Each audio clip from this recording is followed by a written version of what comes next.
It is time for a new off season. And as we say that, get the music playing here a bit in the background. As always, let me know if the volume is at a good spot for that background music. Don't want it to be too front and foremost here, but I do want it to be a little bit in the background.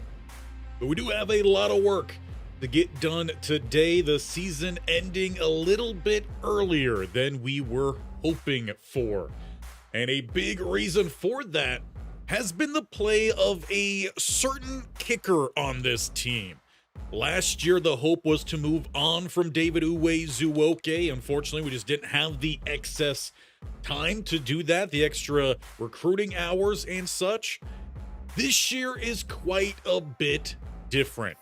David Uwe-Zuoke missed 2 field goals in that semifinal game, and over the last 2 years, he's been our starter, 66%. There was an improvement this year, 75%, but those 5 misses all came in really big games, at really big points, which is why we played so aggressively in the plus side of the field. And it turns out there's a reason why David Uwe-Zuoke was missing so many kicks. And that was because he had a little something else going on in the background of things. He was trying to make some extra money. And well, people caught on.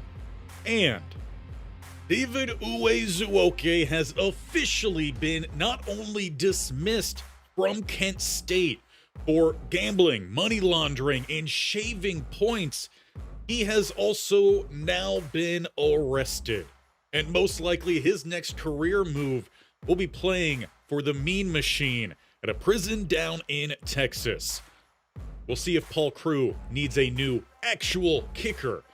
But this is a story. I'll leave it up here a little bit so you guys can read through. But David Uwe-Zuoke, he is done here in this series. We will be finding a new kicker this year, or we'll just straight up rely on a punter. Either way, David Uwe-Zuoke will no longer be here, and neither will his missed kicks in big time spots that are absolutely nowhere close. You could always pause, go back, but for now we will take that down. I'll also probably post that as well on the YouTube post tab. So make sure you guys are tuned into that as well to not only see interesting storylines like that, but to vote on a lot of things, give your guys' input, as we did have another input earlier. Pepper Jackhawk, he's talked, I think, almost 2 seasons now about completely reshaping this quarterback room. And that will most likely be on the game plan here today. I do have hope that Del Griffin can be a possible future quarterback for us here. We saw a little bit of his play this year. He is an elite dev. In fact, let me go ahead, take my face down here so you can see that trait here. Does have the elite. Brand exposure is good enough for right now. And his caps are really in a tremendous spot. The accuracies can go up a good bit, only 2 off the top.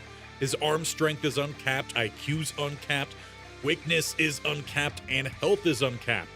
Unfortunately, as I bring my face back here, he doesn't currently have any physical abilities. I'm hoping that maybe he could get one this off season, but we're not certain that that's going to happen. We have played 2, maybe even a little bit over 2 years, where not a single quarterback, even going back to Mason Kelsey, who's a record holder here, has played a complete season as the starting quarterback. Kelsey, obviously, due to injuries. Kevon Fair played a little bit for Kelsey. He also had Cheeseman step in for him at times, then he stepped in for Cheeseman. So we need to find ourselves a true starting quarterback. And this is going to be in a new scheme. We talked about it a little bit over the last couple games. Going to our coach's abilities here. But we do have a new offensive coordinator. We brought in Ryan Carty. I feel like that's the old name of the guy that we had. Maybe it's not. But we brought in a new OC. And he is a spread option style coordinator for us. So we're incorporating a little bit more here of the spread into the game. We are still keeping a bit of Tyrone Roseboom's spread pistol offense, and I have already tweaked our playbook. So I'll jump in here to the formation subs just so you guys can get a little bit of a look at it.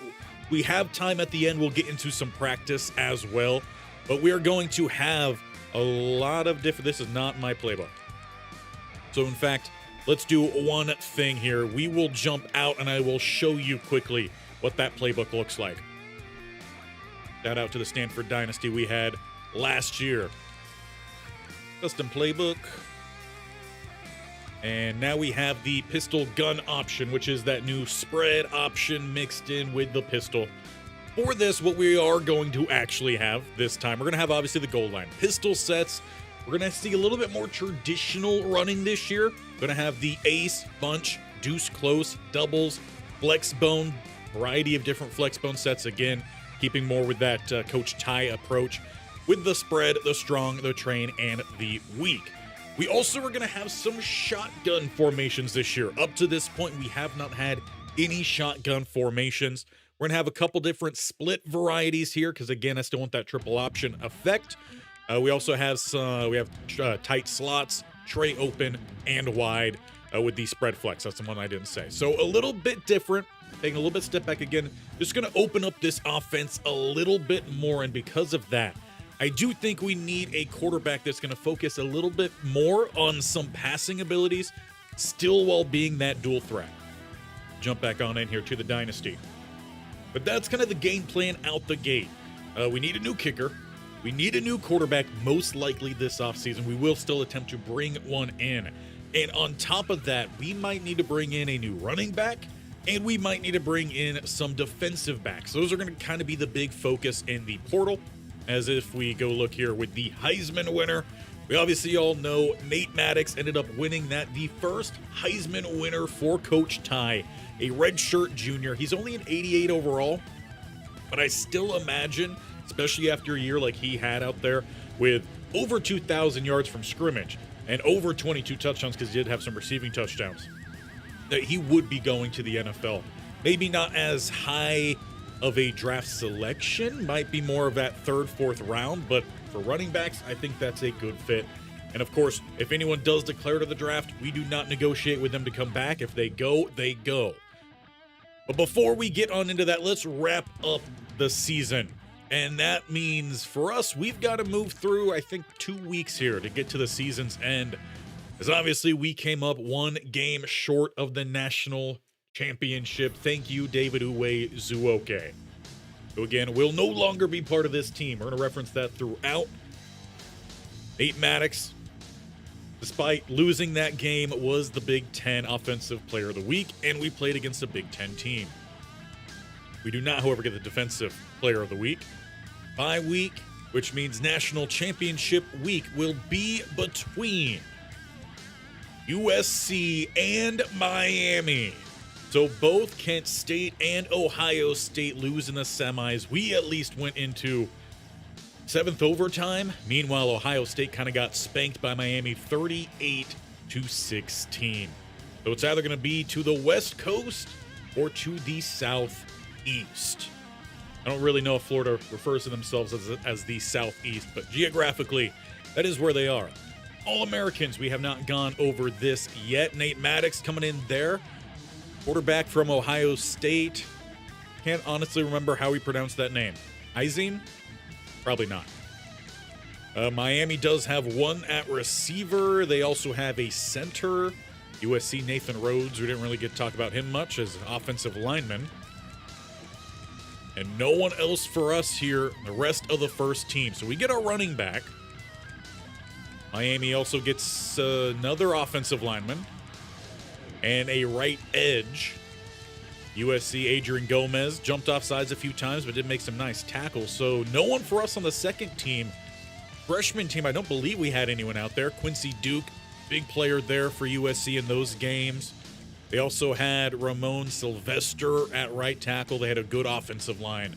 Johnny Barber jumped off sides a good number of times, but did make some plays as well. And Miami has Casey Biggums. So no freshmen for us.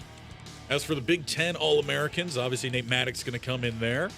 A lot more here for Ohio State, so they still kind of run the league, or run the Big Ten, run Ohio in that category. Only one for us again there, second team. We do get Marquise Shabera there, the graduating senior. he may slip into the league. And Raphael Spillman, I feel like he should have probably gotten some more awards there for the national. With the amount of interceptions he had this year, 5 of them, with 6 more pass deflections, he was phenomenal this year. And freshman Devin Naylor does make it on the Big Ten as that flashback role for us. Now will most likely be stepping into a primary running back role. Jaden Blunt there as well. The freshman interior pass rush for us was really good this year.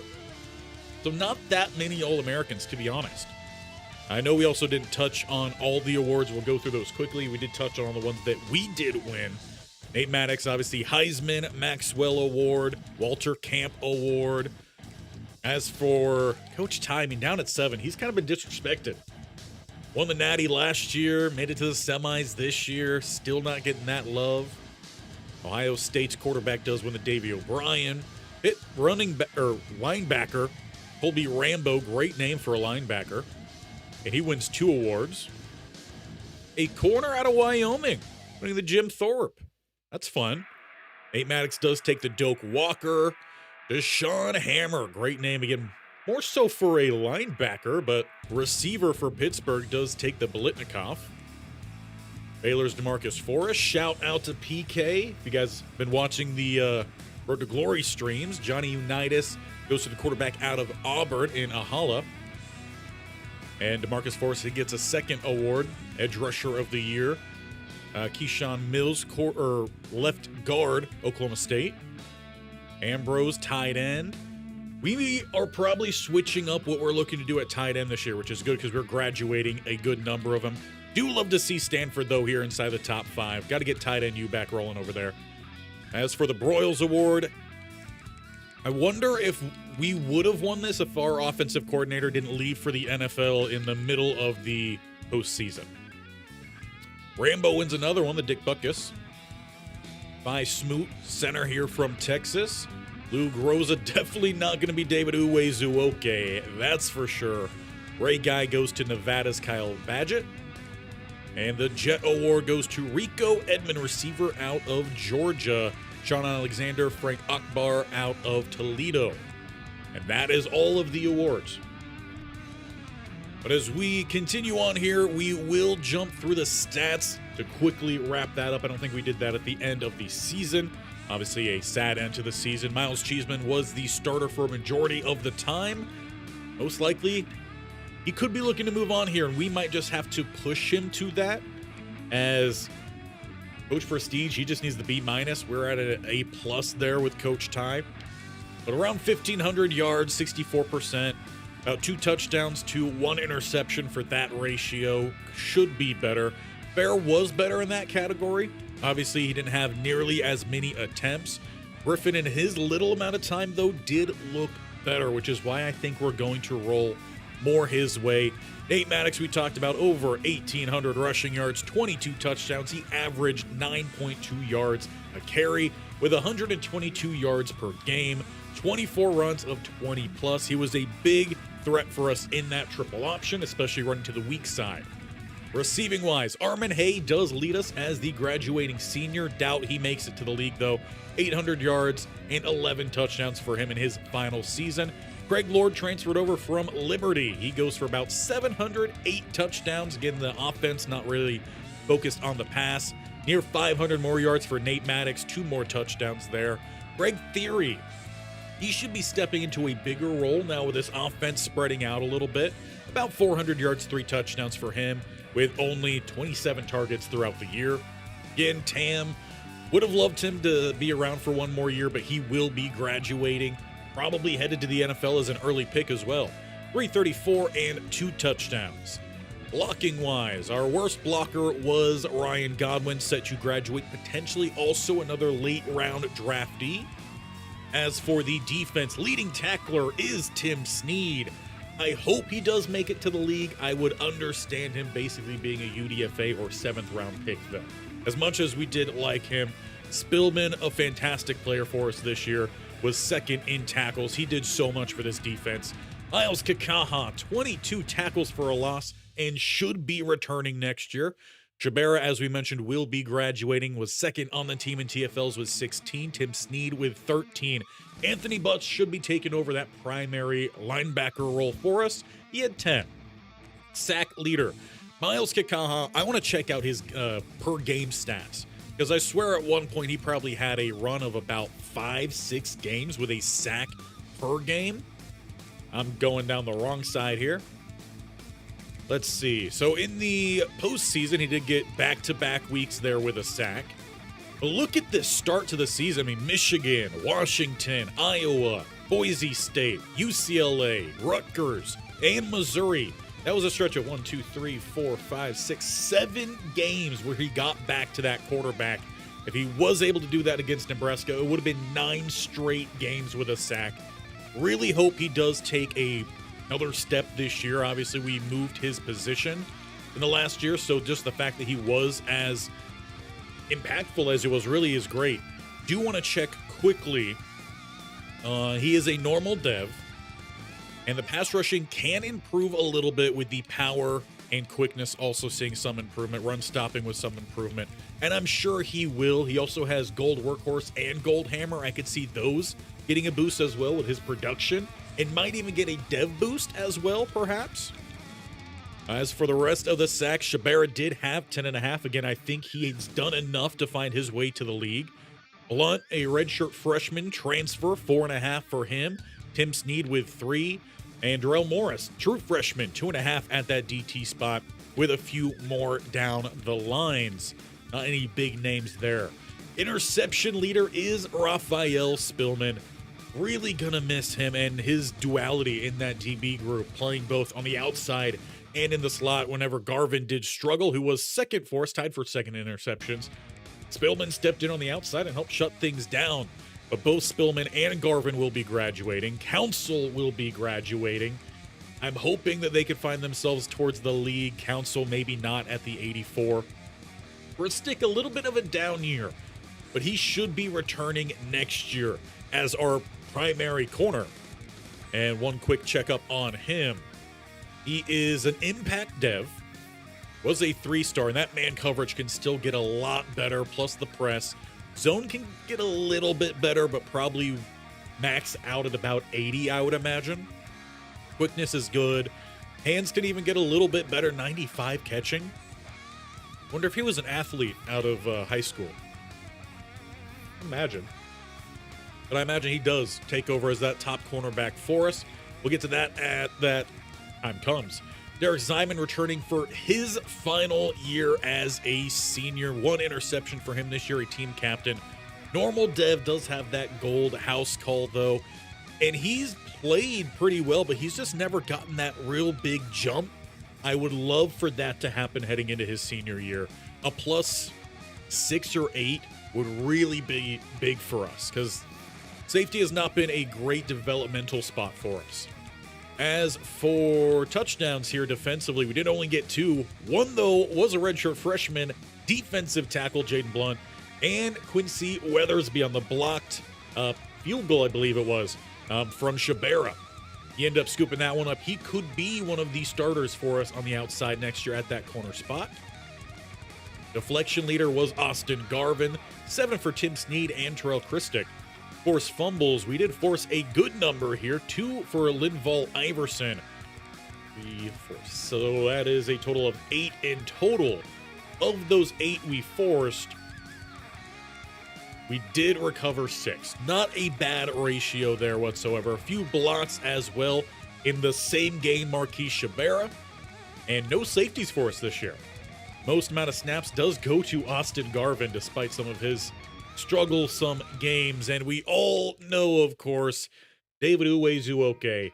For anyone tuning in now, once again, I'll pop it up on the screen. David Uwe-Zuoke has been dismissed and followed very shortly by an arrest for gambling, shaving points, and money laundering due to his very timely missed field goals, 2 of which really cost us a national championship trip this year. But again, I'll post that on the community tab, so anyone who did miss it will be able to catch back up with that. Greg Grubb, a guy we don't talk about much. Few punts for him this year, 19. Averaged about 41 yards per punt. 2 inside the 20, 1 as a touchback. Not too bad. But those are almost all the stats I did want to check, because there was a quarterback we tried to bring in last year, and we got about as close as you possibly could to landing a player without landing that player. James Kegler, the senior.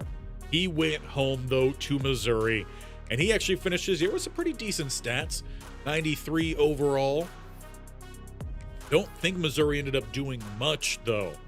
Started and played most of his career with Iowa State, but this year he wrapped up with a little over 3,500 passing. That's a career high. 28 touchdowns, another career high. 2 interceptions, a career low for a career high quarterback or QBR rating. Completion percentage tied with his best in junior year. It would have been fantastic to have Kegler with us this year. He also had a few rushing touchdowns. He didn't look to run, honestly, that often. It looks like. How many sacks did he take? Sacked 23 times. So that's going to take some off the running total. Would have been great to get James Kegler. We'll see what the future has in store for us, though. At the quarterback spot, we already talked about some changes that should be taking place. And I wish the game was a little bit more aggressive in your own players transferring, even if you do have some good deal breakers. But I do think it's time that we move on. Obviously, we already know the situation with our coaching staff. Our former OC moved on to the NFL to be an offensive coordinator.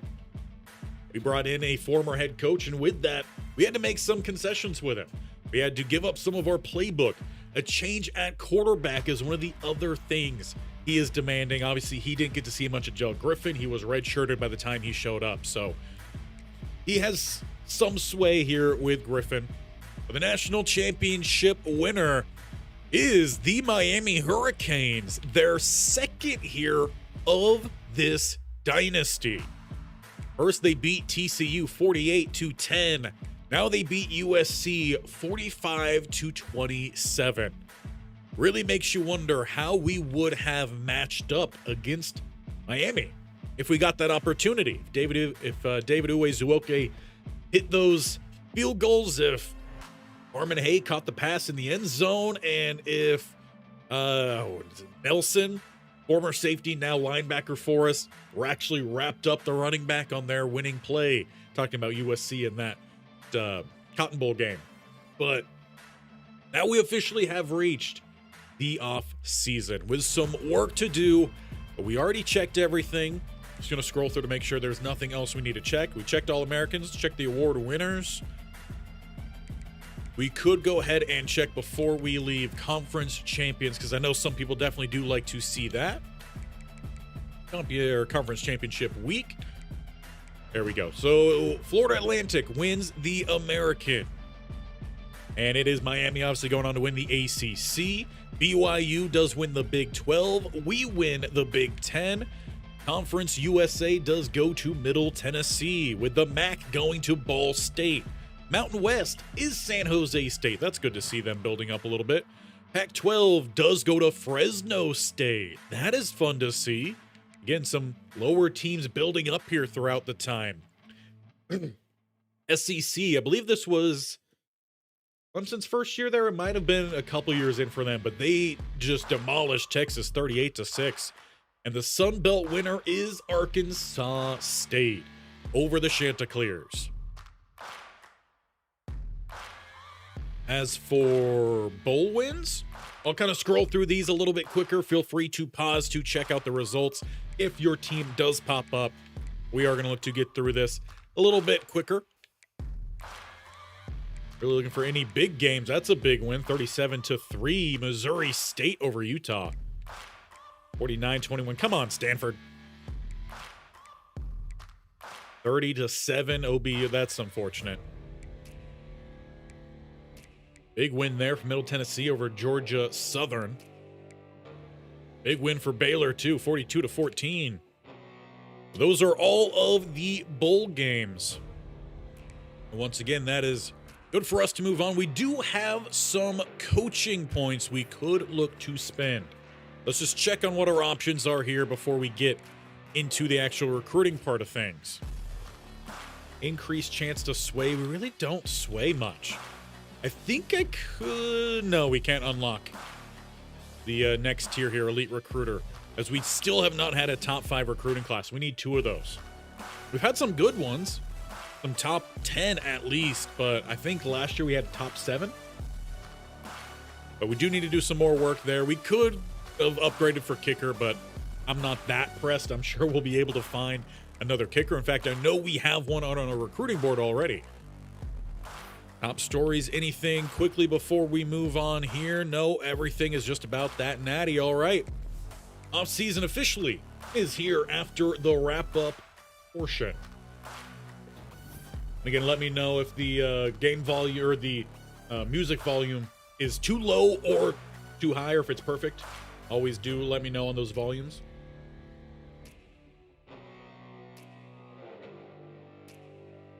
Okay.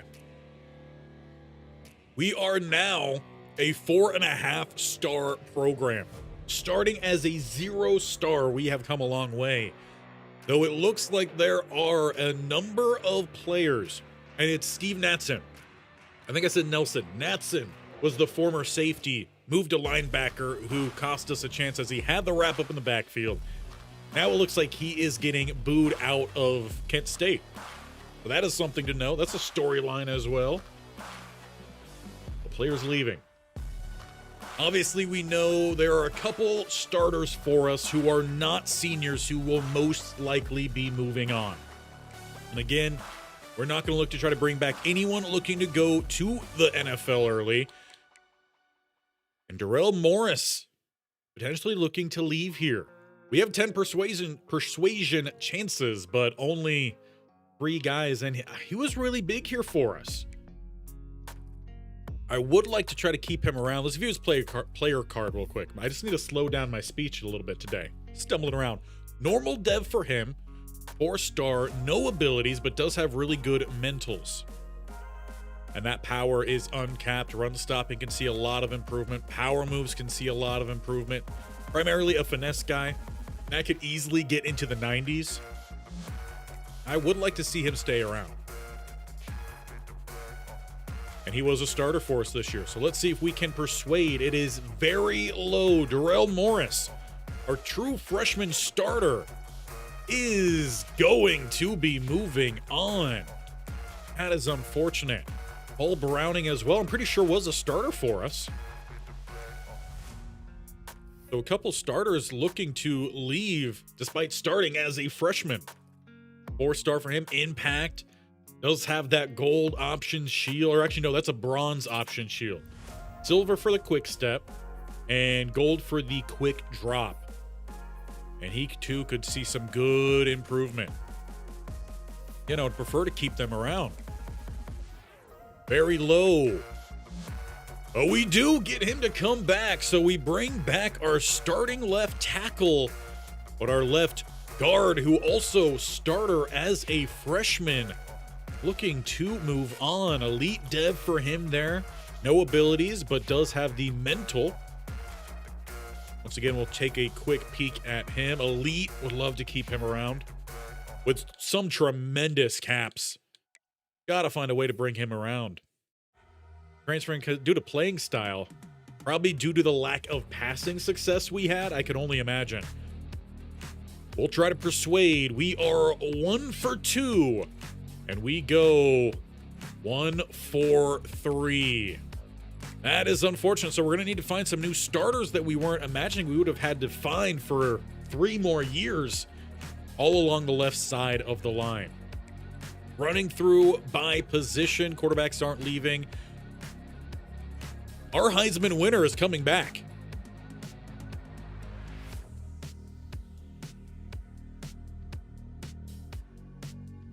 Okay. Nate Maddox is returning. He wants the national championship. The Heisman was not good enough for him.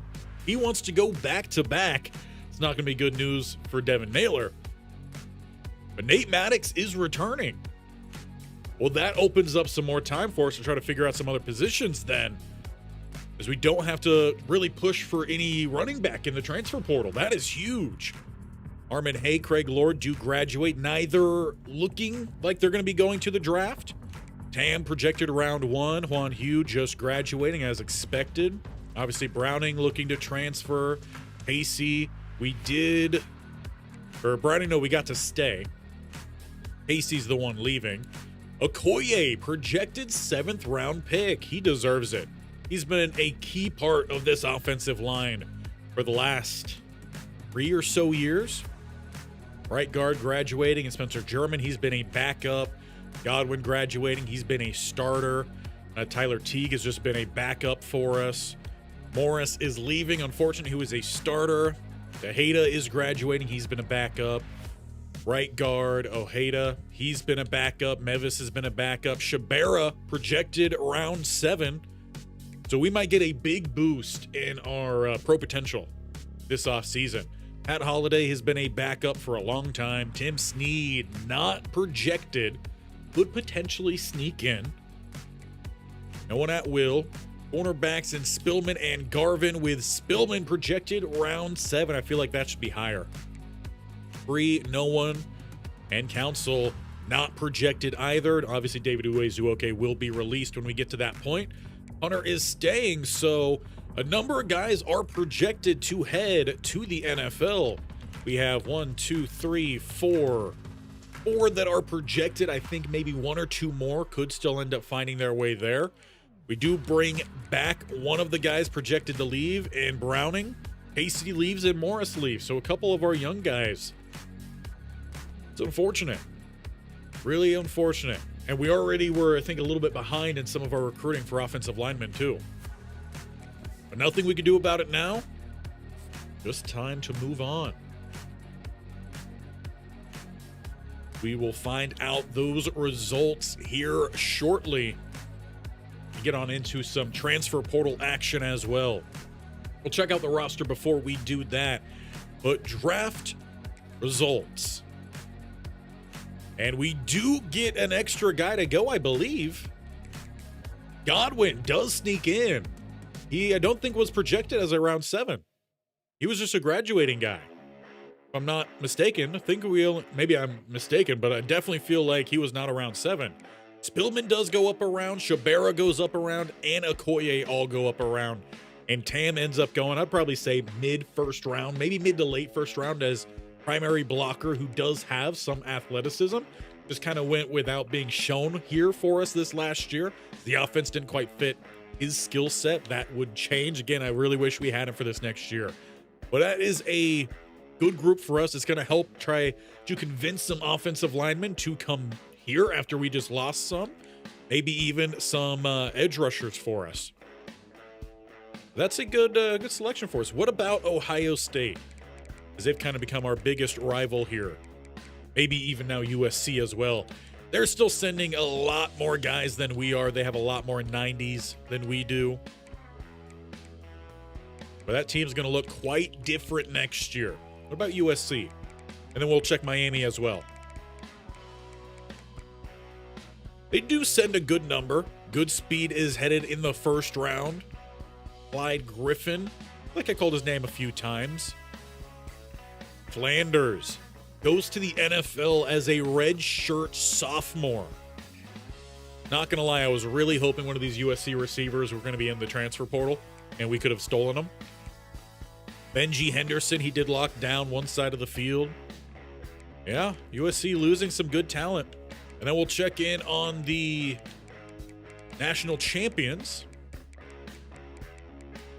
Roll on up here. Probably could have checked them earlier. Miami, they send a good amount here too. So their team's going to look different. They send a center in both round 2 and round 3. This one, they both won awards too. They send 3 right guards. Round 3, round 4, and round 5. Both their safeties end up going. All right. We might need to start recruiting in Miami. But before we jump on into the transfer portal, let's just do a quick recap here of now what we're looking for. As running back, we could already check off our board of things to do as Nate Maddox sticks around. He is hungry. Can he improve any more here? He's a star dev. 4-star, does have that platinum shifty, but nothing else seems to be there for him. Quickness is already capped, or is actually, I think, uncapped. So we might go ahead and hit a 99 speed. That would be he'd be faster than Tank Hawkins. Shout out early bit here of the Dynasty.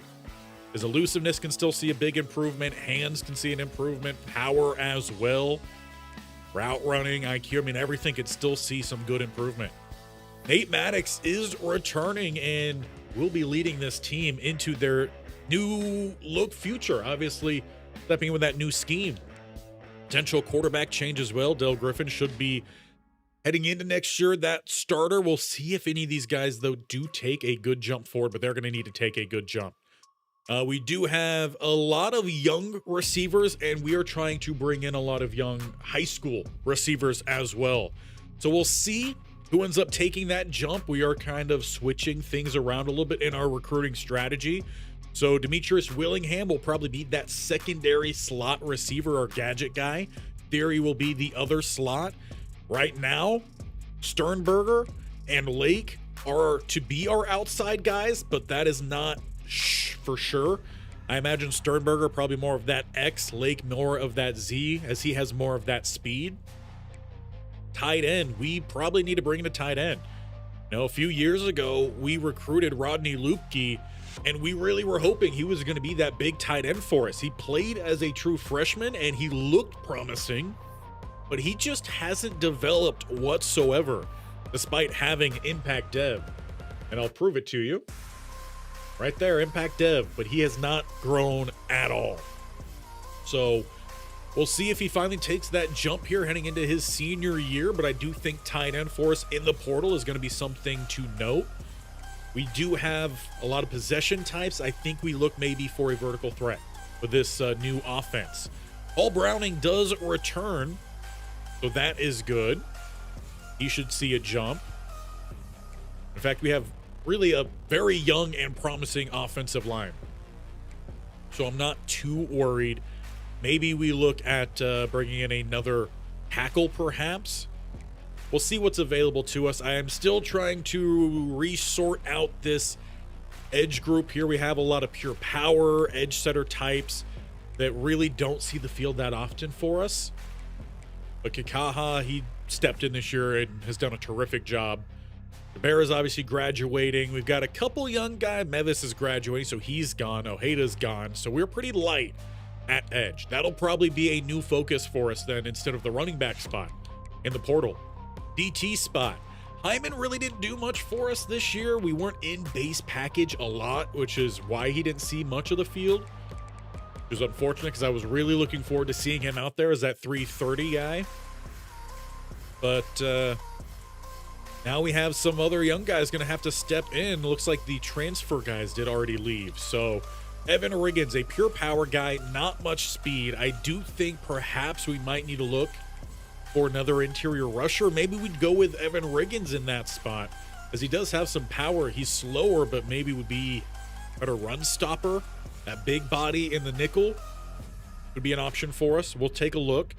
We do have an older group here of Sams, obviously. Anthony Butts leading that group. Tim Snead set to graduate. Jones, Chubb, and Lane all here. Hopefully they get some good devs. So we may need to look at maybe a primary linebacker. Steven Natson, he ended up not leaving? That's unfortunate. I guess he decided to stick around. We may end up honestly cutting him this year. Cornerback-wise, our top two leave. Christic will be looking to improve a little bit more. And then we've got a lot of guys here. We're trying to bring in some more. So it's a big question mark at that cornerback spot. Who will be playing next to Zyman? I think strong safety or free safety in general for us is going to be another key position to look at. So we need to look at quarterbacks. We need to look potentially at a tackle or something like that for the offensive line. Tight end, edge rush, and safety. Those are the big things in a transfer portal. As for what we're currently in, we are still in a battle to land the speed rusher Matthew Gage. And he does have 88 finesse moves, with 79 speed. Another DT just left. Our previous true freshman, Matthew Gage, could immediately step in out of Tacoma, Washington with platinum recoup and gold pocket disruptor. Maybe that's bronze. They're honestly too close. They need to start differentiating that a little bit more. But I do want to make sure we get that battle done and dusted. So I am already going to put in 50 points there. We have 1,350 per week. We're also in a battle here for Oscar Colombo, an edge guy, #1 edge player in the class. 83 power moves there with 77 finesse, 82 speed. Block shedding is a little bit on the lower side, but 89 strength. He could also potentially be a plug-and-play player as a true freshman. So once again, we're going to put in all available points there. We are looking to bring in some other receivers. I will leave them some points at this time as they do still have offers on the table. Ismail does have one from Alabama. Not a super fast guy, but he does have really good medium route running with that bronze or gold cutter. Gem as well. Bakiela, we are in a battle with Ole Miss. As for him, he's more of a developmental guy. I'm not going to put in the 50 because we have so many guys. If we do land him, great. Alfonso Blair did end up going there. That's unfortunate. And then for some of these other guys that don't have offers from other schools, I will just put in 5. Leo Fink, a elusive route runner. Currently, we are behind Texas and TCU. Really good route runner across the board. Again, not top end speed, but could develop that with, I think that one actually is gold cutter. I would be more than happy to put in the 50 there and go ahead and schedule a visit week 1. And we've just been showing everyone our trophy room of late, but this time we're going to attend a meeting, or have him attend a meeting. A lot of receivers on this list. Jason Lane, another gadget type, good speed, decent route runner. Does have some pretty strong arm, to be quite honest. We have troublesome at quarterback, then perhaps Jason Lane could step in. I'll go ahead and give him 25 there. We are trying to bring in the kicker, Clay Folk, 88 kick power with 82 accuracy with bronze deep range and chip shot. That is 100% of 50. We got to bring in the kicker. Another receiver here, contested specialist out of Honolulu, Hawaii, Junior Babcock. More of a short route runner. Good release, though. And already has that bronze 50-50 and workhorse. Again, I would love to bring him in as well. Obviously, can't schedule the visits with some of these guys because it would be complimentary, or wouldn't be complimentary. And for these guys, what are their... Don't really get to show us. There they are. Coach Prestige, Conference Prestige, playing style. So we can't really tell what his primary one is. And that's why we're keeping these guys around, to see if they would maybe flip. But as for now, we'll go ahead and take them off. Did have another kicker at the bottom of this board, but I think I like the other one. So we're going to remove Canada. And now head over to the portal with about 1,000 hours still to utilize here. The biggest thing I think for us right now is we have to take a look at the quarterbacks. There is a 4-star, Kenya Cornell, a pure runner. We're not really looking for a pure runner, though he did pass for some success. A lot of success, honestly. We will scout him. Another 4-star here from USC, a pocket passer, Rashad Bradbury. We will check him out. Obviously, we know he didn't play last year. I do want to see if he has some speed. No, I don't want to exit. And then you get into 3 stars. So if it's going to be a quarterback, it seems to kind of be down to those 2 options. And both would be a senior. So a 1-year potential stopgap situation for us as Del Griffin maybe continues to develop. Kenya Cornell, 94 speed and gold workhorse. Bronze fan favorite. Does have a strong arm, but not great accuracies.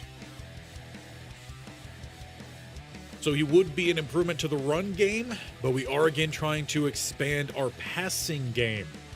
The actual pocket passer does have some better accuracies. They're not really jumping off the board here.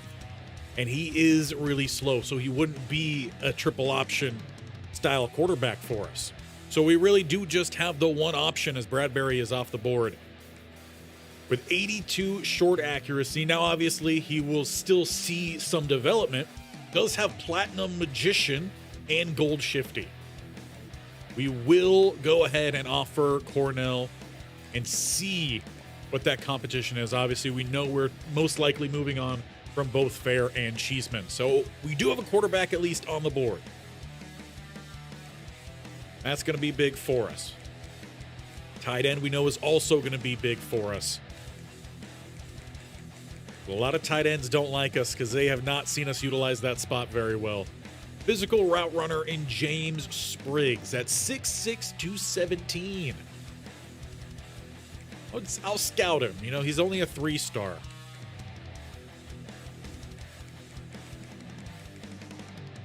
Then we get into the thousands. So I'm going to kind of slow up on tight end. We just might have to deal with that position this year. Maybe even plug and play a tall receiver there. As for tackle, we do have an open spot. I was not looking at the transfer portal. How many of you guys caught that? Take Spriggs off there. Now let's go ahead and check out tight end into the correct spot. And we got someone a lot earlier. Still a 3-star pure blocker. Wow, that's a tongue tie. From Boise State. Physical route runner, Mafu Toner. Soma Obi, pure possession. Toss a few of these guys on the board. We need some speed at that spot. That is the biggest thing for us with this new scheme. Of course, it's probably going to be the last thing we get. 73 speed. Rudolph, you are off the board. What about Soma Obi? It's a great name. Good size as well. Very good catch in traffic. That is not too bad. No abilities. He's not a good run blocker, but that's fine by me. He's also a freshman. Mafu Toner, also a fun name. No speed. No thank you. So there is Obi. Just taking a quick glance at these ratings, though. And we'll go check out our other current tight ends to really see if it's a big difference. Otherwise, points can go elsewhere. We already saw Lupke. Speed-wise would be similar. Hands probably fairly similar. A little bit more developed in terms of that catch in traffic.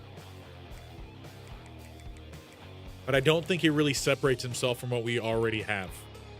So I think we're just going to rock with these guys and hopefully someone steps up. We're at the point now in this series that I do want us to maybe focus slightly more on some of our developed talent and just use the portal to fill in some key bad spots, really. Tackle, though, there are definitely some guys with interest, well-rounded, do love a good well-rounded tackle. And of all the guys there, only one are well-rounded, which is more of the archetype we're looking for. Let's check out that tackle. And we will go ahead and take off Obi. Devin Stashelski? Probably butchered that. Let me know if you guys know that pronunciation. Really good run block finesse. Pass block is a little bit low. Would probably be more of a right tackle. And that is, I believe, the spot we have open. With some really good abilities. Platinum option shield, gold outside shield, with bronze pocket shield and inside shield. Yeah. You get a scholarship and 50 points. Not 10 points. 50 points. Those are at least two of our three needs on offense hopefully dealt with. Looks like we are going to have to deal with Ohio State there. Virginia, Notre Dame, and UConn, I think, are teams we could beat for Cornell. Actually, make sure we go to the transfer portal this time. Any state. Now we need to find a new edge rusher, because we're still trying to develop that group. Power rusher here in DJ Huckstein. Earl Dwumfor, who is a speed rusher. So we get two different varieties there. A lot of edge rushers are interested, so let's go ahead and check all of them out. A lot more power rushers than anything else. And we pretty much hit the board here with a couple freshmen, a sophomore, and a junior. Obviously, they will all go up. Freshmen could end up being redshirted. That is a good rusher. DJ Hochstein. From Cincinnati, Ohio, too. Not exactly local, but is from our state. That is definitely a 50-pointer. Yeah, really good player there. With good speed, acceleration, 87. Yeah, really, really good. We'll still check in on these other guys, too. We could still use with, once again, refitting that whole position group. Strength a little bit low there, but this is the speed rusher. Acceleration good, speed is good. Power moves are also there with platinum recoup and gold takedown. Ikaha, you know, he's a senior this year, so perhaps having some multiple different guys. Could even have maybe the nickel rush be more speed, and then the base packages more power, or just better rotation this year. For Lamar Lane, good strength, good amount of power moves. Finesse moves, definitely a good dip down. No, he's good, but I think I like the others a little bit more. We're going to take Lane off. Armin Luckett. Definitely not good finesse. Pure power here, but with a good amount of strength, or speed. Strength isn't too bad either. And he would be a freshman. We also have Hochstein there. Do we think he's better than Hochstein? I don't think so. So I'm going to remove Luckett, and we're going to focus in on these two.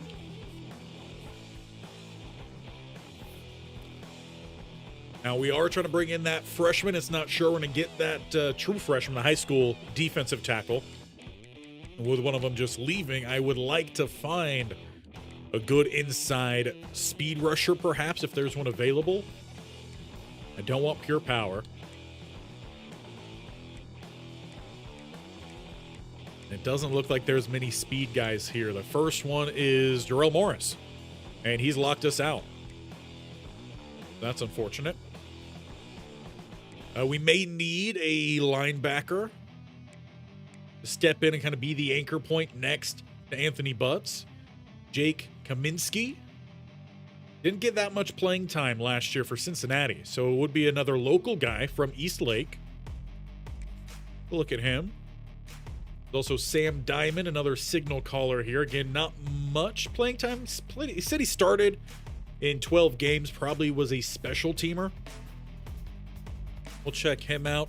Olawale, that's a great name. We'll check out the top three here. Also check out the linebacker, the Mike linebackers. Another signal caller, Robert Bond. Now, we don't need all of these guys. So this one might be a little bit more scrutinizing on the ratings.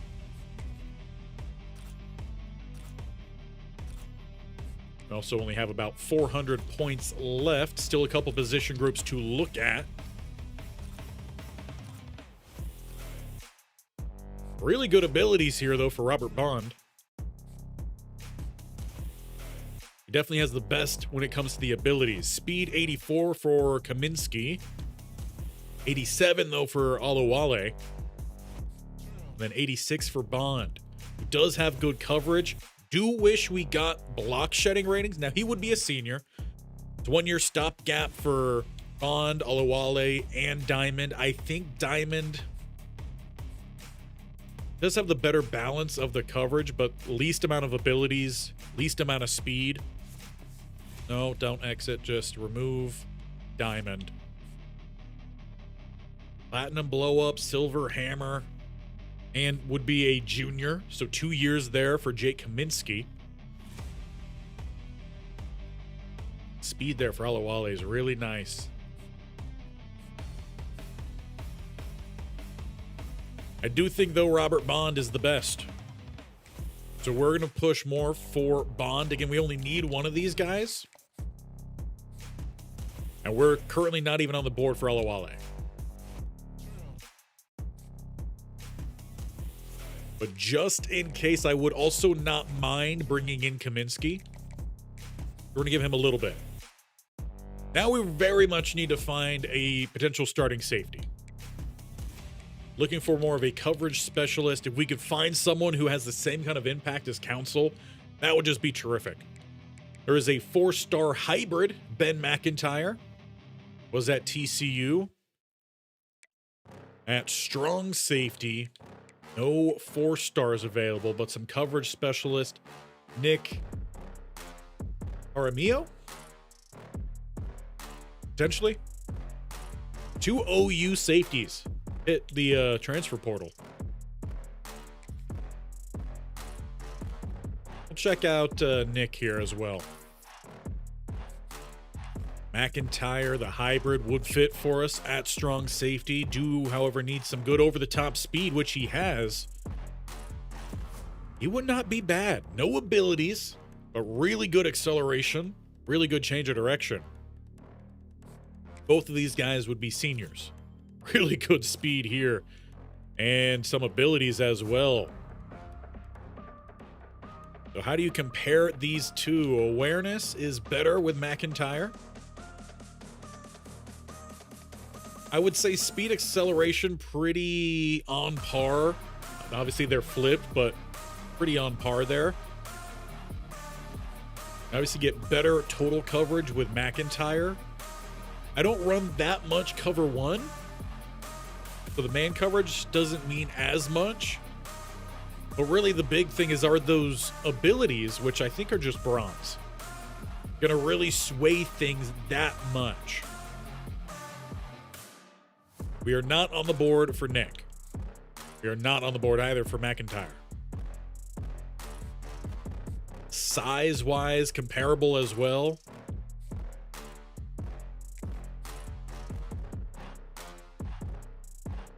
I have a feeling McIntyre's the better option. So we're going to go 50 there. I still want to kind of drag along Nick a little bit. See what the competition looks like for these guys. That leaves us 145 in terms of total hours, where we could look to potentially get some visits scheduled.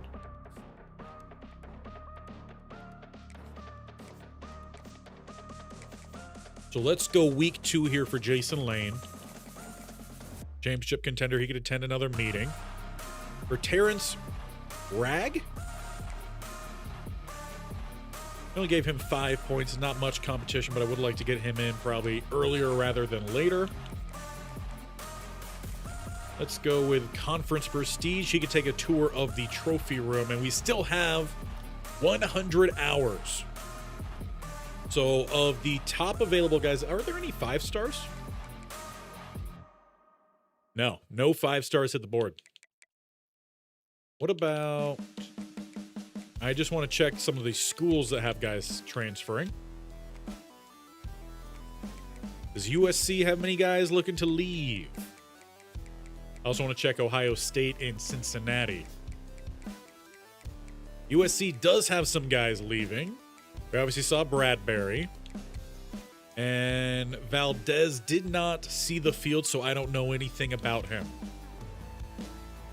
All right. Check on Ohio State and Cincinnati.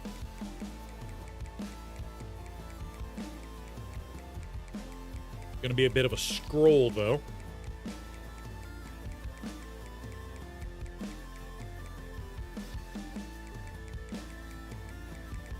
Ohio State does have a few. A raw strength guard I'm not interested in, and the other options not interested in us. In that instance, what about Cincinnati? Do they have any good players this year that we could look to steal? They actually have quite a few players. Left guard, or edge rusher, actually. Burns. The Will Kaminsky that we are already looking at. So we are trying to steal him. They got a lot of guys that hit. No one that necessarily stands out. Now that we have the extra points, though, I wouldn't mind taking a look at just total receivers. Since we do have a big question mark at that spot now. George Rudder. Gritty possession at receiver. Not sure that really fits what we're looking for. But he is a top candidate, so we will take a look. Tested specialist. Again, not exactly the kind of guys we're looking for there. I'm looking more for physical and elusive route runners. Speedster, Maurice Holly. Gadget. Now we're out of the fours there. So not exactly guys we're looking for, but I will take a look at George Rudder.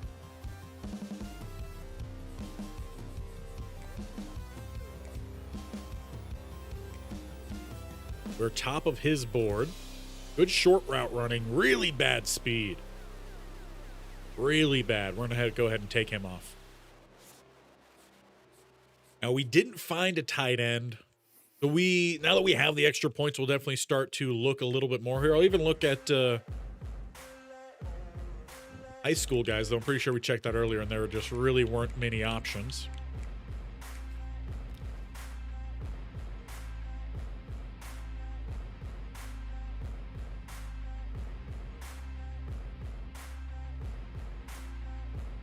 I really need to find a way to make these text a little bit bigger.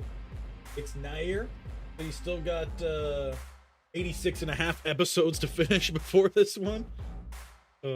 Gritty is the best receiver you've ever had in the game. They just typically don't have much speed. And with the offense we're trying to run, it just doesn't fit for us. Though there are certain offenses that do fit. Yeah, not much there for high school vertical threats. Definitely went the wrong way there. Search for the transfer portal guys as well. Now, we do know that San Jose State did win their conference, but it didn't do much. I just don't know if any of these 2-stars would really be high enough overall to help us out much. But someone who does have some production could potentially get a development boost. We'll do a little scout on this one guy here. Louis Opik from Atlanta, Georgia. Hands are okay. Speed doesn't really separate much. We didn't look at corner, did we?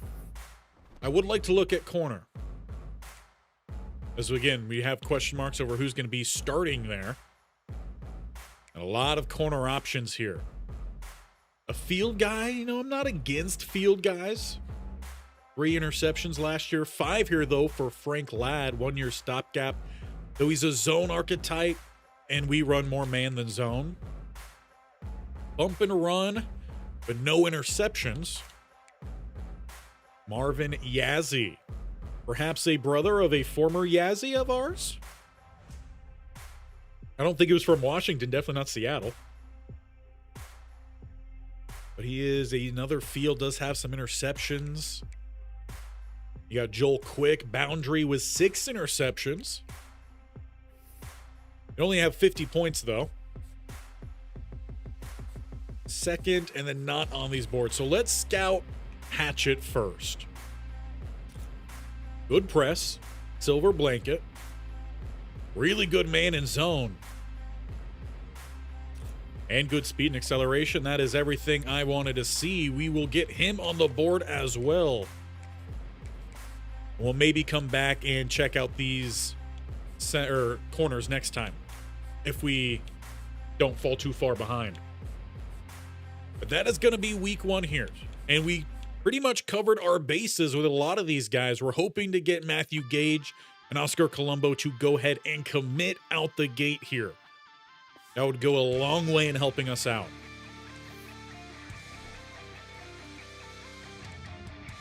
We'll go ahead and move on to the next week. While I do that, take a quick drink real quick.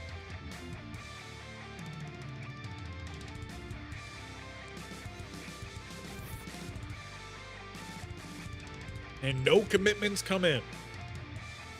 That high school battle really is drawing out.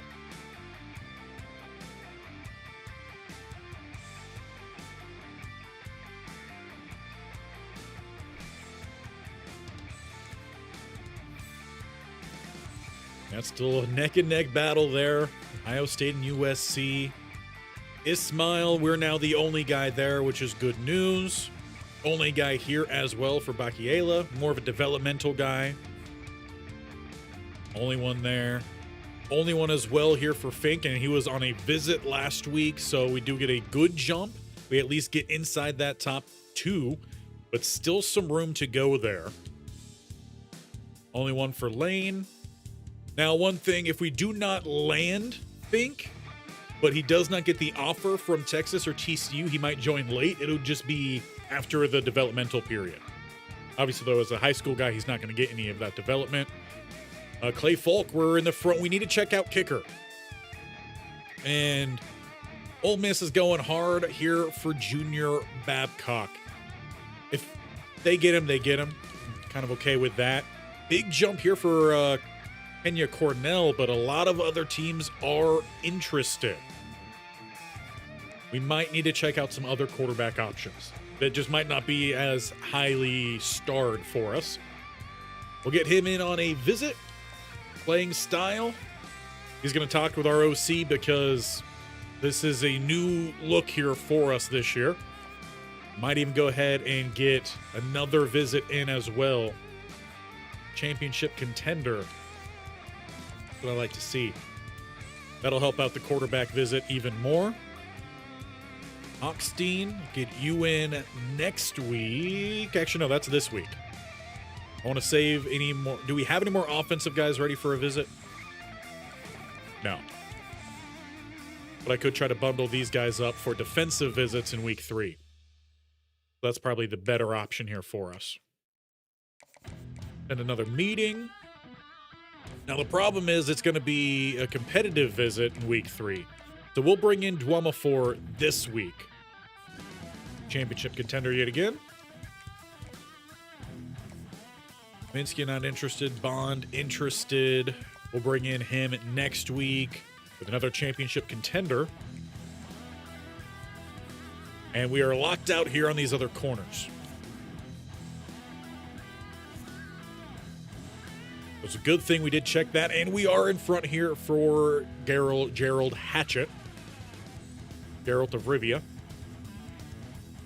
And we'll go ahead and boost him up to that 50.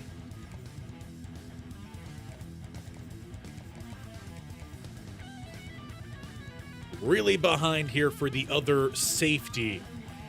Behind for both safeties. So we might need to do even more work at safety.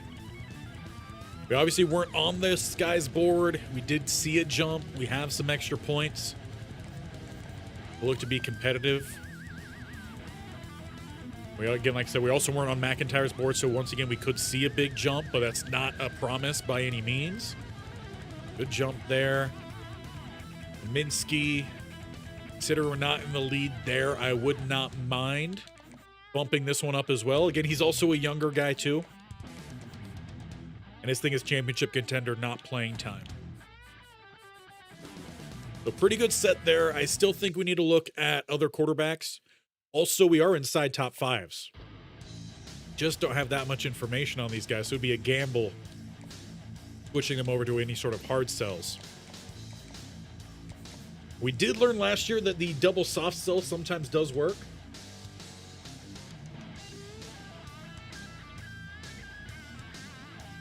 K-Bon, you're saying the other teams competing for the 2 5-stars pulled their offers. Double check that. Not that I'm saying I don't trust you. You are right there. Ohio State does not have an offer. Nor does USC. I'm just going to go ahead and try to leave this on here just to get them to commit this next week, and that'll save us more points, I think, in the long run.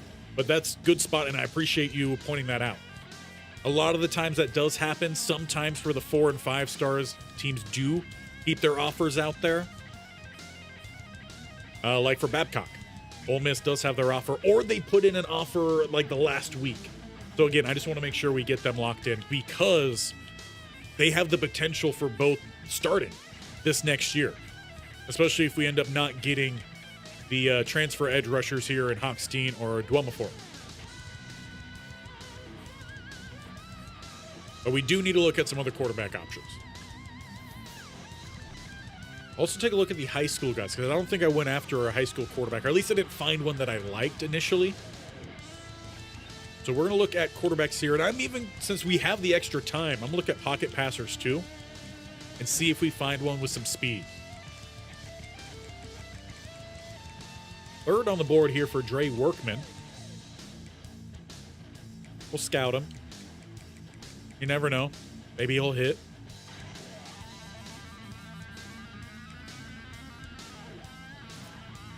.75 speed, not a strong arm. No. Bye-bye, Workman. Again, here we'll check in on these quarterbacks.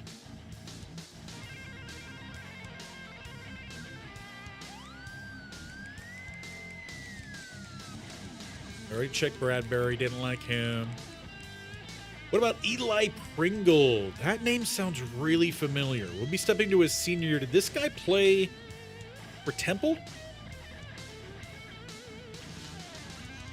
We'll check him out as a dual threat. Pocket passer Tim Mallory we'll check out. Who knows? Maybe we'll find our own Madden. Shout out Mr. Hurricane. Obviously not a quarterback, tight end, but you never know. All right, so that is all the quarterbacks inside the top 1 or top 500. Throw under pressure is not great there. Strong arm, good medium accuracy. Good speed as well. Not sure that really separates him from the other quarterbacks on roster.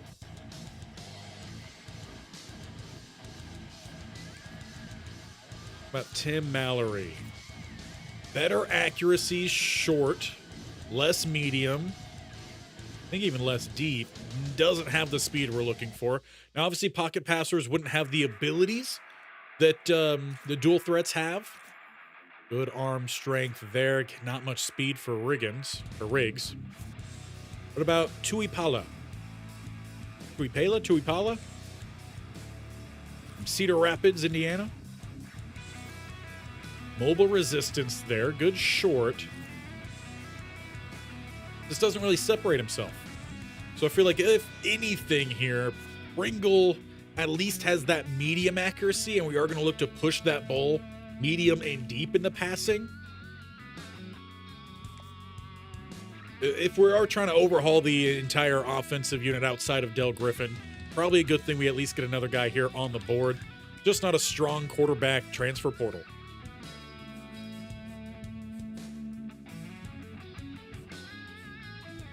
And we might need to check out some more of the safeties. So why don't we go ahead and search for them then? All strong safeties, 3 stars or higher that are coverage specialists.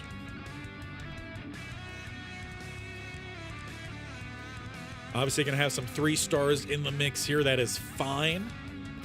Especially if they're like a 1-year stopgap or just give us something to develop there. Because, again, we have not developed much at safety. Every time we try to recruit them, they just don't want to come here. Don't like the speed there for Hope. Again, primarily, we're running 2 high coverages, so we don't need that man. But he also doesn't have great speed. That is workable. Connor Duggar. Of these options, you could work with that for a year. Plus, again, he'll see some development. No abilities there. But I think it's good enough to get in the mix. No one else is really looking at him either. We'll check out the hybrids and the other, because that was a strong safety. So we'll still check out the free safety cover specialist. We'll also check out hybrids as well. Not sure how many times I said as well, but it is what it is. Couple 3 stars here. Adai and Levine? Emmanuel Levine? Fun name. Feel like fits a safety. From Columbus, Ohio. Platinum Robber. I could overlook that 87 speed with a Platinum Robber. Now he definitely jumps into the mix. Awareness, however, is really low. Freshman, Emmanuel Levine. Better speed. Again, he's a developmental guy. And I'm not against bringing in some guys to develop either here. So we'll toss in some smaller offers here. But none of these guys I feel like are that prime step-in starter. So we're just putting out some feelers there. Now we'll check out the hybrids.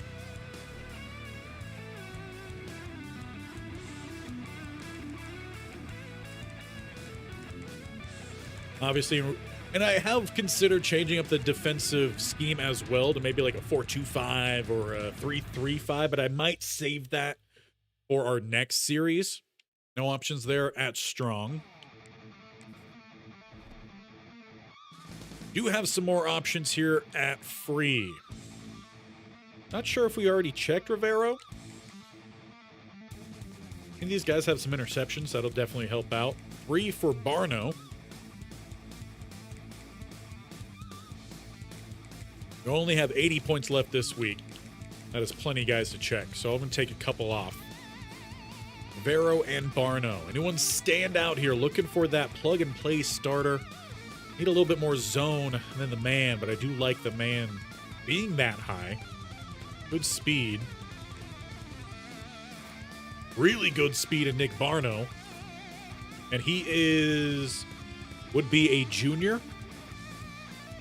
That speed could be a difference maker. We will recruit him as well. We might be trying to overturn our safety depth as well. And I'm just not sure if Vero really does enough there. I mean, the man is good, but again, we just don't play much cover 1. Occasionally some cover 0, but that's really just one play. So I'm going to go ahead and take off Rivero as we're focusing on 4 other safeties. Another quarterback on the board. Got some visits scheduled. Hopefully, again, we do get the commits from some of these high school kids soon. Mike Fink could look to commit shortly. He'll be committing to Texas out the gate.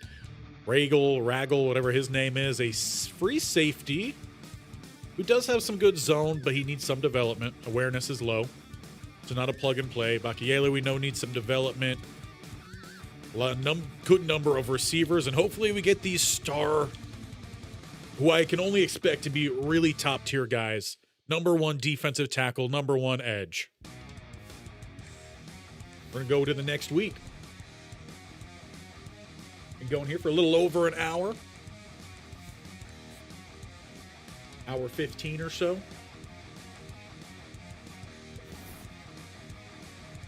Still no commitments. Man. I could only imagine the 5-star guys are hoping that USC and Ohio State put in a last-minute offer. That's the only thing I could think of. Still in front there for Bakiela. You know, a little jump there. Maybe come the final week, we will jump in front of there for Fink, but nothing for sure. Ole Miss still trying to pick up Babcock. So we do get a good jump, but we're not inside the top 2. It looks like Kenya Cornell really favors Notre Dame. Good news is we've got a lot of good information now. So we can move these over to some hard sells, and hopefully that'll help us out a little bit. Standard bearer. Seen a lot more standard bearers over the last 1 or 2 off seasons. I mean, is he a standout quarterback? No, but that speed is really nice. We'll go and toss on the 10 there. Just because we need some competition at that spot. We are in front, though, for Devin Stashelsky. I need to look up how to pronounce that one, for sure. We do get 2 ratings here, program tradition and championship contender. So we do know at least 2 the 3. And I do love that program tradition is now up to a B. Just goes to show how much we've developed here. So hometown hero could be a thing.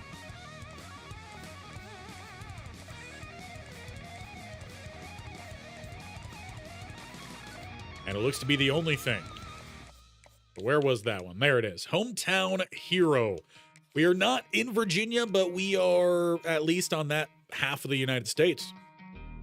We are in front as well for DJ Hochstein. Or Hochstein. Another one we need to take a look at. Championship contender. It's all we know, so we're just going to keep on rocking with the send the house. One before we're also in front for, and again, we really only know 2 things here. Championship contender and brand exposure.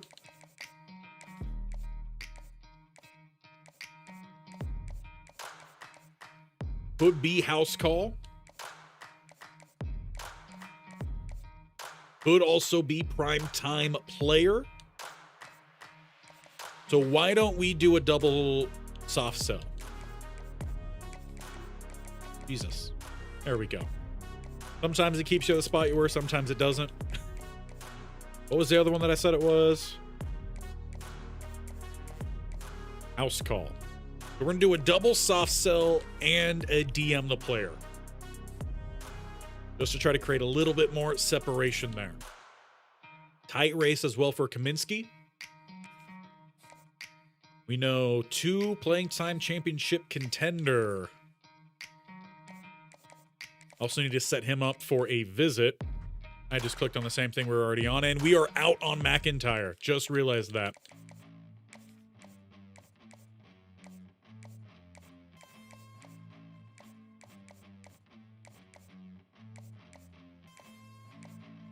So it could be prime time. Looks like it's prime time. That helps us out. And he could join the week 3 visits, which we have a number of other defensive guys on. Still well behind here for Robert Bond, which is why we want to make sure we're also trying to bring in Kaminsky. Now, Bond does come on a visit this week. We do know the 2 there as well in conference prestige and championship contender.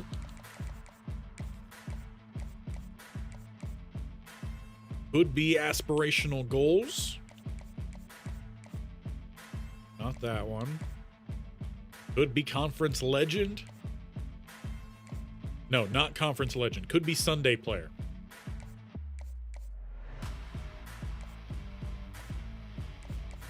So once again, I think we have to do a double soft. Sunday player.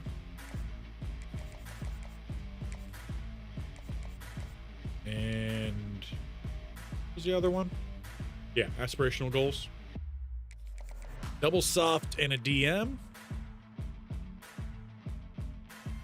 And he's coming on a visit this week. We are out on McIntyre. Big blow there for us. Kind of feel like we're out here as well on Nick. So we're going to go ahead and remove him. We're going to focus in on some of these other guys. We can look to set up a visit. We'll get him on this week as well. Championship contender. And then for these new guys, Notre Dame, they're showing up for Duggar. And State as well for Levine. He looks solid. Will be a redshirt freshman, actually, probably. Be, I think, worth upgrading here. We know we have to do a better job at developing these safeties. The speed here alone is fantastic.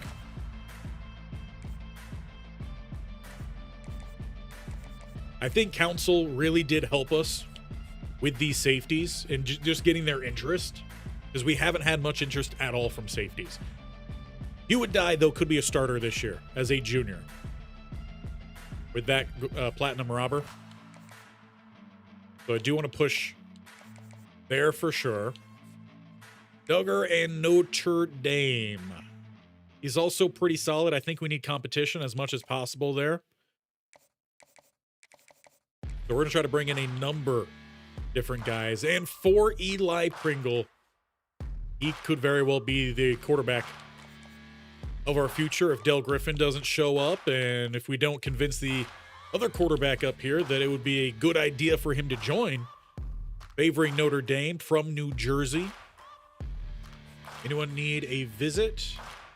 Babcock needs a visit. Get him scheduled up for week 4 then.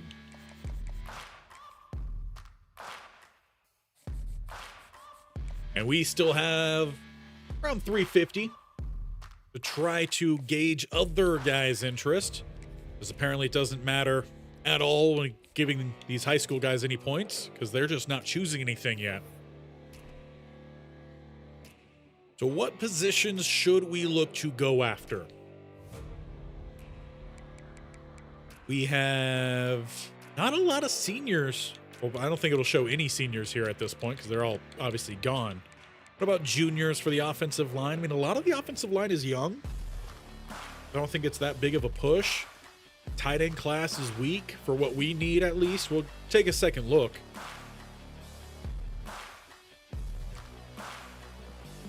Kicker. I almost forgot about kicker again. Do we have any kickers in the portal? We do. Marlon Paul, accurate kicker. He, however, did miss 4 last year. Another 4 missed by Yee. Another 4 missed. 7 missed. I think these guys were in the portal not because they were really good and are trying to move up, but because they were really bad. All these guys seem to miss a lot. I mean, I'll go ahead and at the points, I'll scout the top 3 kickers. We are trying to bring in a kicker as well, and Clay Folk. Marlon Paul. Can we fix your kicking problems? Well, that accuracy looks tremendous. Platinum deep range. Mega leg. Not platinum. Bronze. Opposite of that. That accuracy, though, is really good. Not a super strong leg, though, which is maybe why he missed. Gold deep range. Or bronze again. Mega leg. That, I think, is a better mix. What about Bo Brooks? Less kick power. I think we're going to go Yee. So let's see Yee. From Apopka? No. Apopka? It's from Florida. 27 break tackle, too. We're going to get that guy the ball. We're going to bring in 2 kickers. Considering our previous kicker is now in prison for shaving points. Okay. Any other spots here? So we'll look at tight end. Do we need anything on defense? I did interject myself here. I mean, just trying to bring in a number of edge guys probably won't be a bad thing. There are a number of them already on our board. We have... You should have told us the targets that we had. Oh, it does. We got 4 targeted, so I think that'll be plenty. We're looking at some DTs or 1 DT. We do have a good number of junior linebackers. But we also do have a number of other linebackers targeted. Honestly, I don't think outside of the tight end spot, we're really in that much of a need anywhere. So for the 3rd time, check out these tight ends. I know we checked out Toner, but I don't think we're impressed with him. I'm just going to add all these tight ends to the board anyway. Maybe we'll actually find our own Madden. Is my board full? My board is full. Okay. Just to give a double check here on, I know at least one of these tight ends we looked at earlier. And that was Mafu Toner, and he just didn't have the speed. Okay. So Toner's gone. Now we got David Lewis, a pure blocker.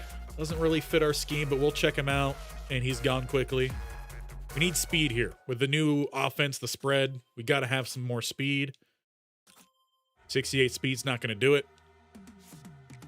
Jason Meadows. Not enough speed. Tommy Fina. Nope. George De La Puente. Better speed, but still not great. Back to the board.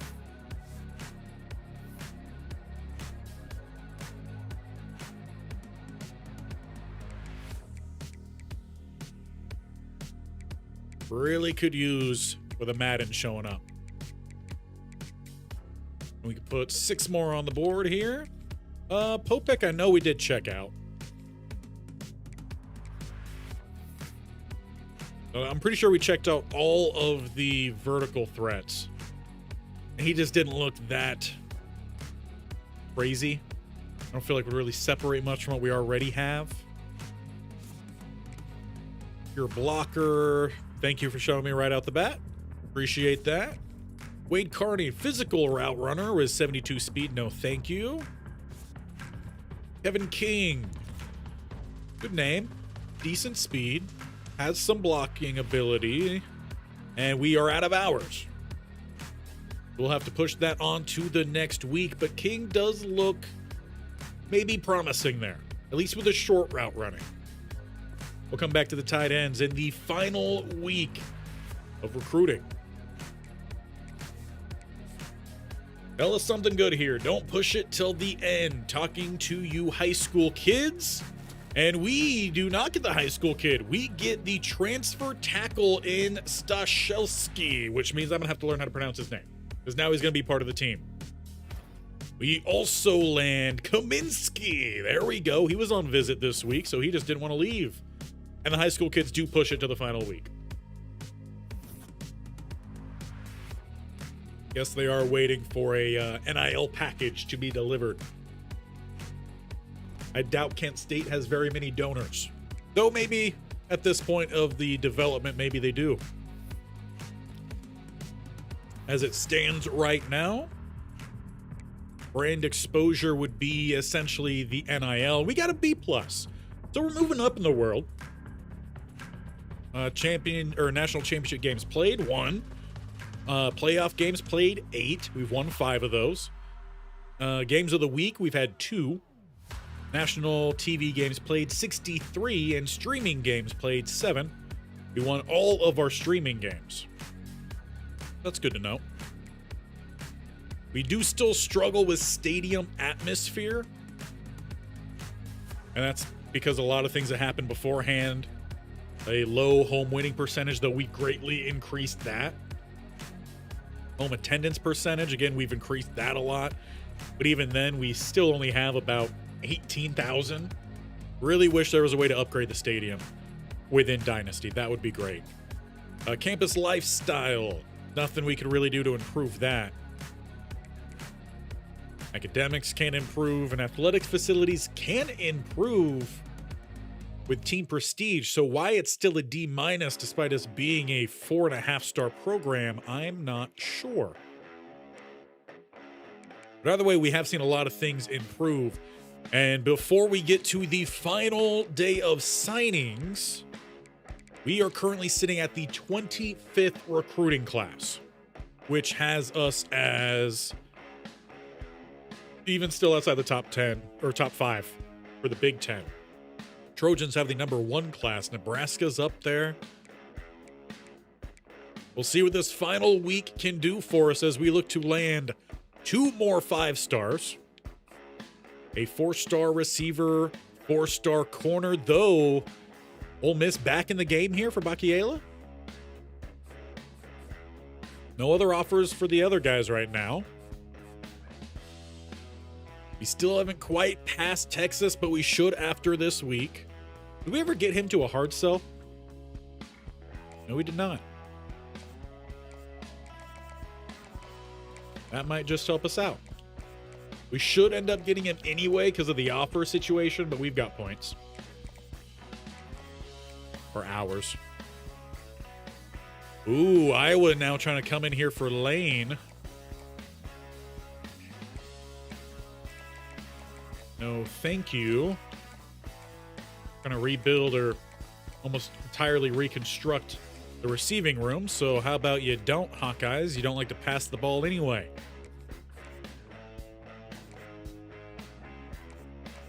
Gonna bring in Clay Folk. We never even invited him to the field. That's unfortunate for him.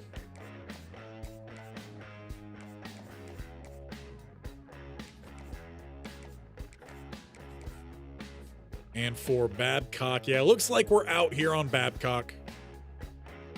If we end up needing the points, then, you know, we'll take him off. Cornell does end up breaking it down to Notre Dame and UConn, so we will not be bringing in a 4-star quarterback. And we do have all the information now here for Hochstein. Really good for us, too. No, not 5. Sometimes you just try to go a little too fast than what the game can even do for you. We go down here as BYU does get a visit scheduled up for this week as well because we did that split. So it is house call.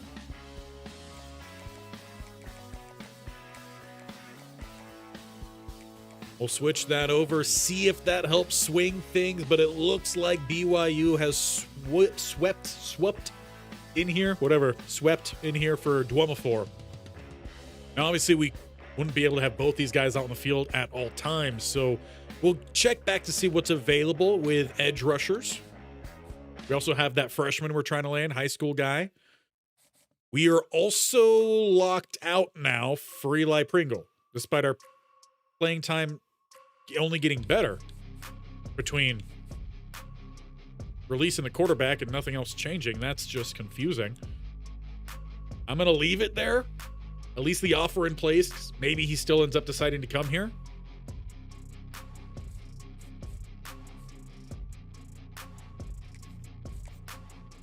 Make sure we got these all correct. So aspirational goals is what Bond is looking for.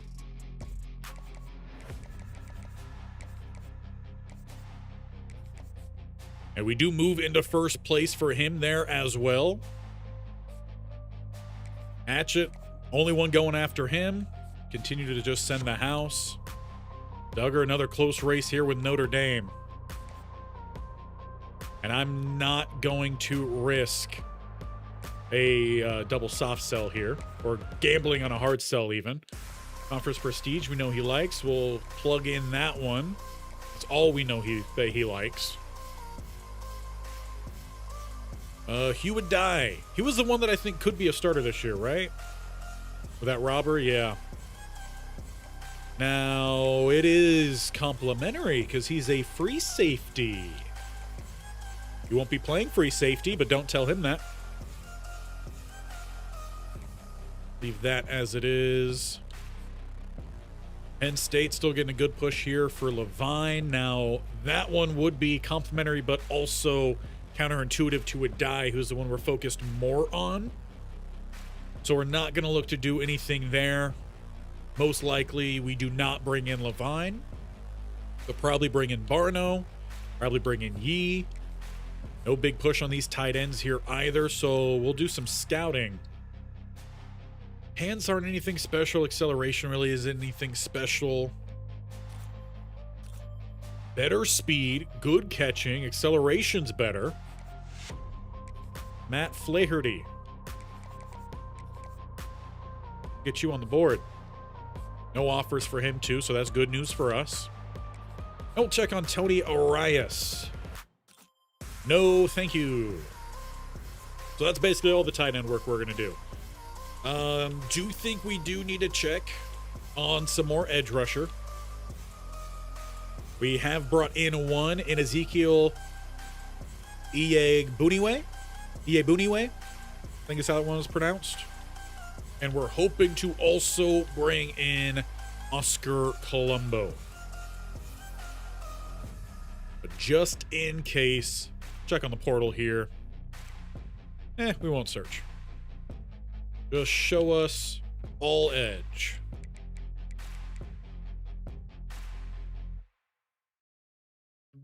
There's none? There we go. And back over. That looks better. Looking at those top guys, there is Steve Lee, power rusher. Did we already check him? He's a 3-star, so probably not. Check these 3 stars. We've seen some 3 stars actually be pretty good for us.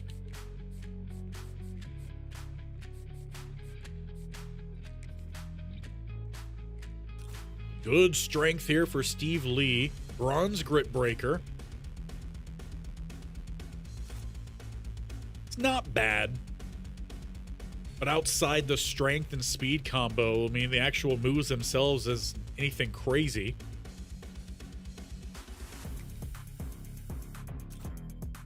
Good speed. Not much moves there either. You know, 2 years available. I wouldn't be mad about having Steve Lee on the roster. Again, just provide some depth. We've got the points for it, so why not? What about the kicker? We're good. Yeah, we're good on Yi. That's good news for us. We got a variety of safeties we're trying to bring in. Quarterback spot just hasn't worked out here for us.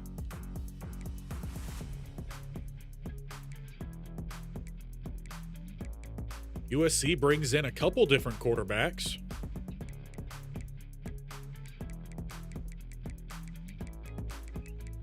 A better idea here.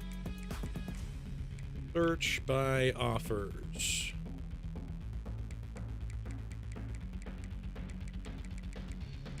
Well, there's Nicholas Dukes. Pure runner. Probably not going to fit what we're looking for.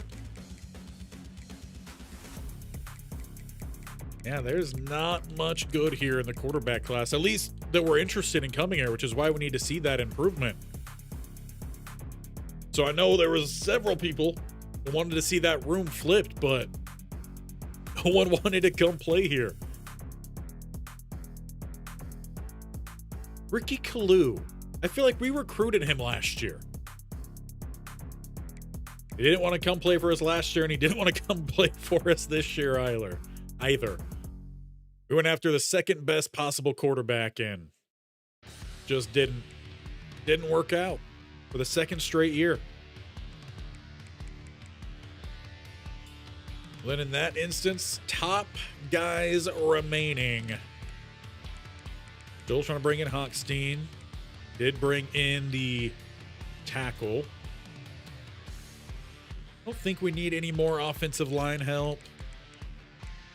We don't need any running back help. Trying to bring in Hatchet as well.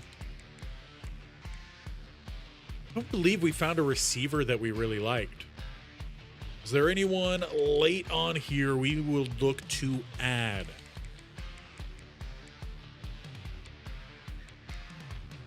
Number of guys interested. Peacock, so probably not a good option here for us. What about 3-star receivers? Recruiting stage open.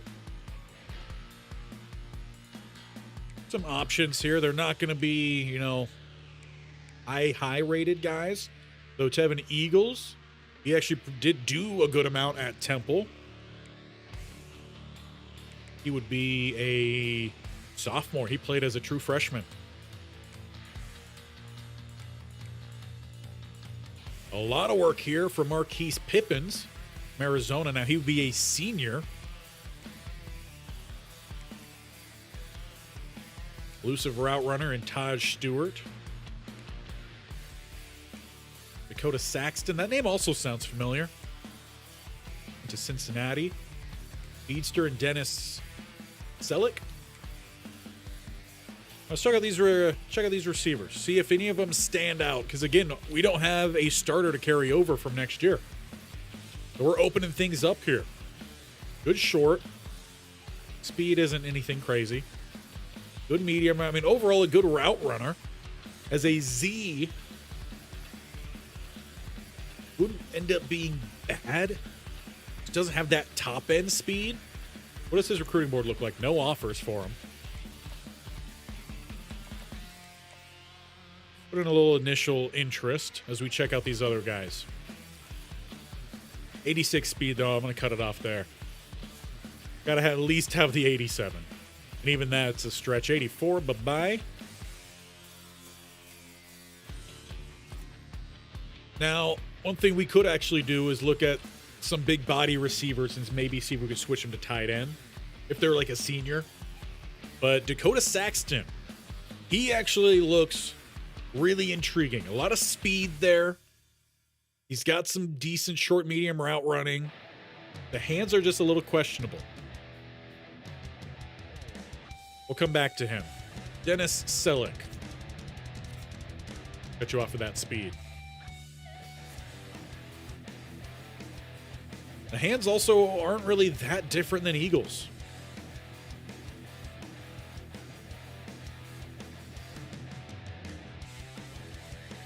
And I'm going to put both on the board here. But I think we also should look at maybe some big body tight end or receivers that can move to tight end, since we weren't able to find an actual tight end that we liked. So receivers, open, give me 6'3" to 6'6", 200 to 250. Not as many options here. We're going to put them all on the board. 105 points to work with, and we haven't scouted any of them. I am flying around this board. Enrique Magana to play tight end. That catch is really good. 85 route running there would be just fine. All around, he'd probably make for a really good tight end. Mike Morris. Slower than even, 79 speed at receiver. What are you doing? All right, Tony Bredesen will be our last bit of scouting here.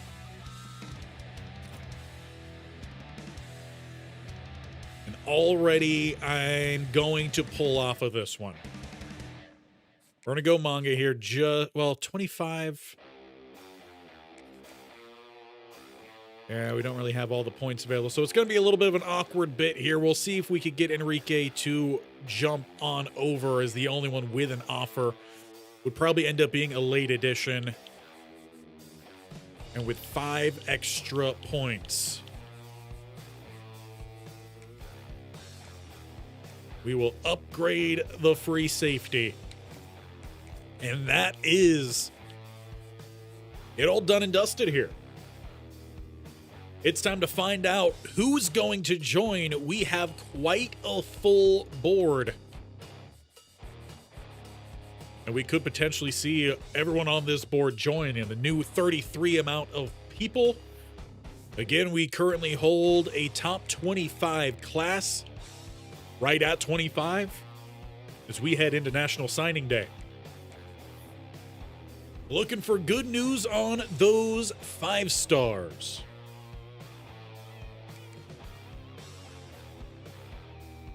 Drop a few. We move on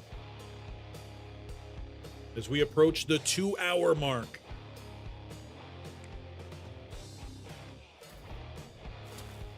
And we do get Hochstein. He comes on in from Cincinnati, Ohio. Matthew Gage, we get the freshman DT from high school, who very well could be a plug-and-play guy, taking over for the freshman who just left. And we get Oscar Colombo. He too could see some starting time out the gate, or at least some playing time. We get the receiver, Devin Ismail. Terrence Ragg, the guy that we just gave that extra 5 points there at the end. It wasn't really in doubt. We do get Leo Fink, though. We took him away from Texas, I believe. Jason Lane bringing in a lot of receivers. As mentioned, we're trying to flip that whole room. Clay Folk, a new kicker in town who hopefully does not do as much illegal gambling and point shaving. Gerald Hatchett does join in as well, potential new starter. And Eli Pringle does end up coming in. So we bring in another quarterback. Is he going to be good enough to really compete for that starting spot? We will find out. Connor Duggar also heads on in. We went after a lot of safeties.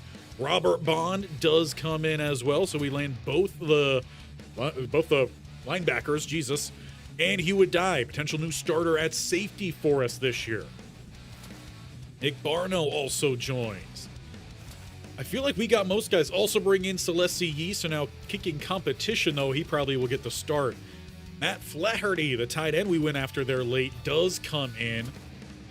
Steve Lee, another guy I believe we went after there late.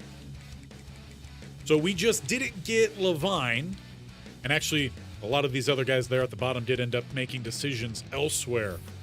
Still a really big class for us. I'm going to jump back over to that screen.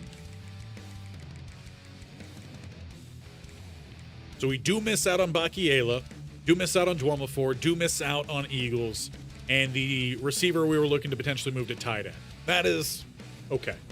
Still a really big class there for us. A number of 5 stars, something that Kent State has never done before. Do wish we got to see the point breakdown, though.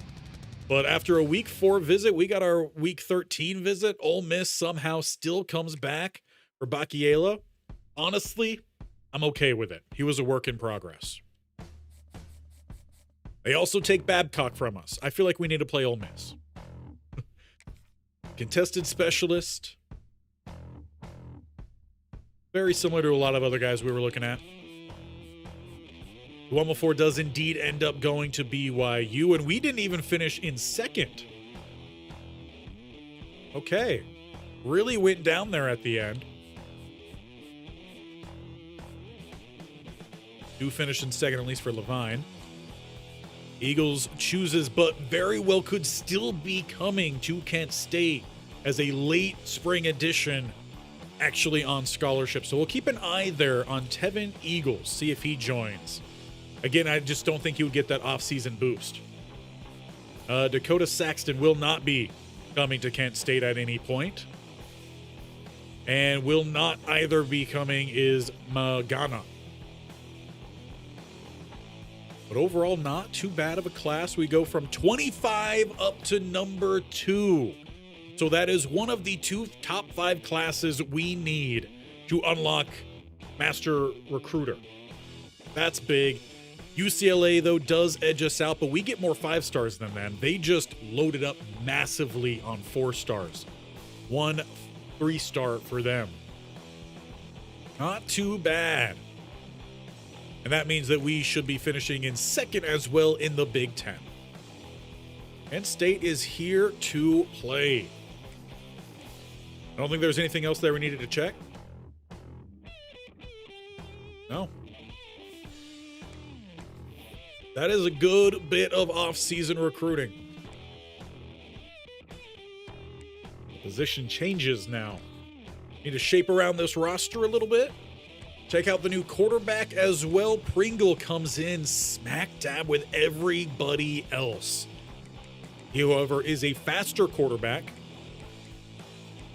Tied for the best awareness. The strongest arm on the team, however, his accuracy short lacks. Accuracy deep, though, is the best on the team, but as well with the medium accuracy being the best on the team. So he still could be the best quarterback for us coming into this next year. Now, was I correct? Did he play for Temple? No. Colorado State and Nebraska, so that must have been another Pringle that I was thinking of.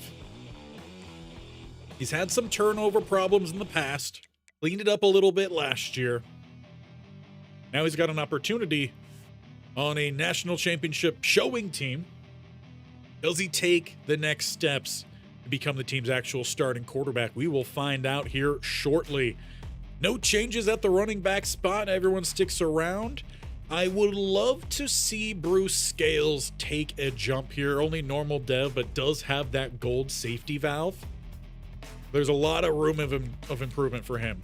I'm hoping we see these running backs do take a good jump. Maddox could even get better somehow. Receiving wise, I mean, we're going to need to see a good jump again with a lot of these guys. Fink, though, does come in with pretty good ratings. Lane as well. Ismail. Wouldn't be a bad thing, though, if Eagles does join. I feel like he would be our highest overall there. And at tight end, what happens here? Do we have any big body receivers that could potentially move over? No.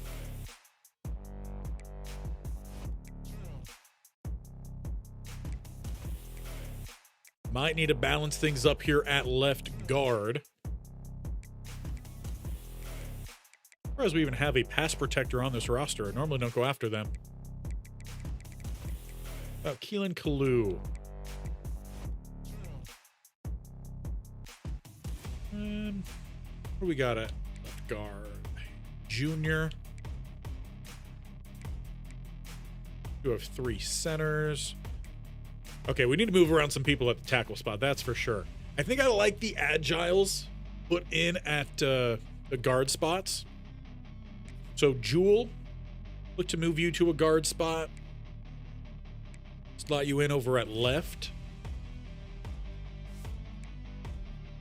Agile here in Percy Apple. Slide you over to right guard. At least give us 2 at each spot there. 3 tackles. And provide some tough competition. McLean was a starter for us last year. We'll see what the development looks like this year. Center-wise, could really use with Rico Matlock seeing some improvement as well. I mean, we're going to be young. We already know that. But that's probably going to be about as balanced as we could possibly be. Edge setters here. Or edge, guys. We got 4 and we got 5. He really comes in as a pure power. That is interesting. I want to think that his archetype would have been pure power. With the speed, decent strength. I don't know. If Dominic Wake just had better speed, he probably would be a lot better and see more playing time. It's just not really the case for him. Oscar Colombo is a 79 overall. And I feel like we should... Hochstein is an 87. Never mind. We also bring in Steve Lee as well, so plenty of really good depth over there, and Hochstein's only a sophomore. Wow. What a hit. And he's going to get even better because we haven't gone through development. Big hit. Gage comes in a 79, so most likely again will be Blunt and Gage. Gage obviously not from last year, new guy, but I don't think he's going to be redshirted. Because we don't have any sort of other interior rusher. 88 finesse moves as a true freshman. With 79 speed on the interior, 90 strength. Matthew Gage. Can't wait to see him out on that field. It'll probably... Well, Blunt has some strength as well. Block shedding, though, is better with Gage. So it'll probably be... Gage will be a 3-down DT for us this year. Hyman will be the nose tackle. Yeah. Again, pre-development, so we'll see. Got 3, 5. Whole lot of linebackers. Natson probably going to be cut. Any of these guys stronger than they are speed. George Kiki. Lurker, though, does fit for us at will.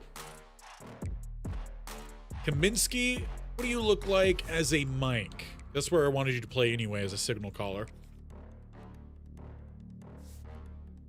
Get him over there. Steve Natson's probably going to be cut.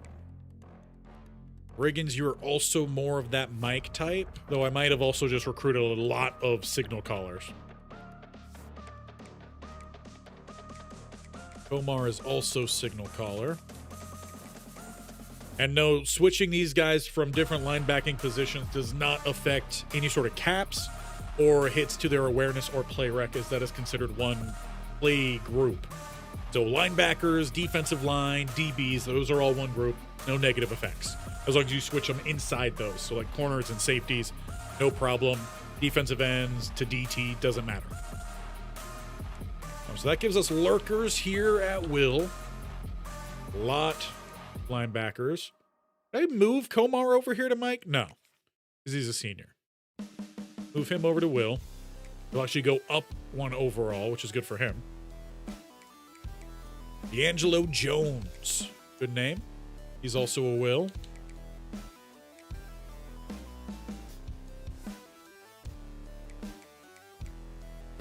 And Ogbu. Will. Now, he actually does lose one overall. So we got plenty of linebackers here, but also a lot of them seniors and juniors. We got 3 seniors over at Will. Now, Anthony Butts, also a signal caller. We're going to keep him there at Sam. But I think we need to move over a couple other guys. So we need these guys pretty strong. We need strong guys at the same spot. Kiki is strong. Doesn't change his overall at all. That leaves us at least 2 freshmen there and a junior. Natson will also probably be cut. We'll see. We do have these 2 guys here.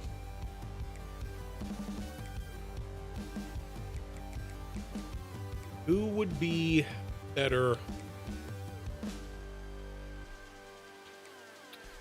With them both being here, they shouldn't lose their attributes, but just in case, I'm going to save.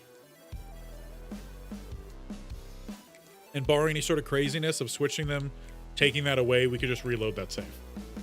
It shouldn't. They said they fixed that, but we're gonna help ourselves here. That's not the one I meant to cook on. We already know we had a great recruiting class. Good job, everybody. Number 2 in the nation. We checked the other linebackers that we did move around.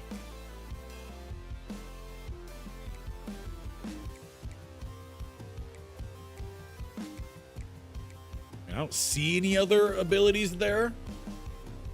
So maybe it's a good thing we did save. But I know I want Butts to get some playing time. Be more for a starter over Natson. And I'm thinking Bond on the outside. Because he's got top end speed. I mean, they're very comparable. Change of directions even about the same. Awareness and whatnot, that's all about the same. Very, very similar players.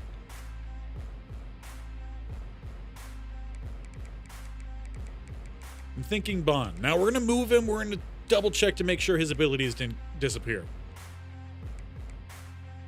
Because he had a lot of them. And no, they're all still there.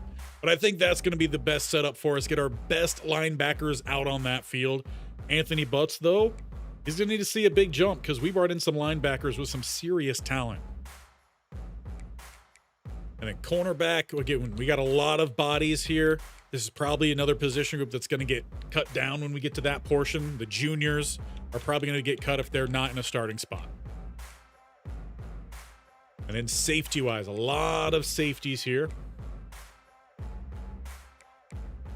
Though I think this is also another group that's going to need to see some cut. Hewitt Dye, only a 70 overall. I thought he was going to be a lot better than that. So probably not going to be a starter then for us.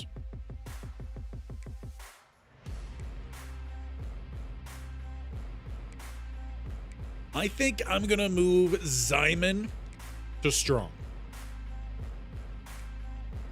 He hasn't developed at free. Moving him might just push him in the right direction. Plus, I want that 98, 93 at free in case we do run a single high. Outside that, not a whole lot of speed. from a lot of these guys. Duggar, now he does have some speed. I'll move him over to free. Gotta try to reshuffle around some of these safeties because they're just a jumbled up mess, quite honestly. That all looks fine there. Iverson would be a cut candidate. Gonna go over to Strong.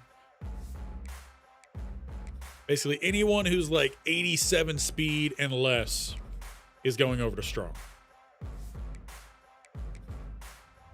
Can't have that kind of speed as my over-the-top guy. Again, just in case we do run some single high, cover 3, cover 1s.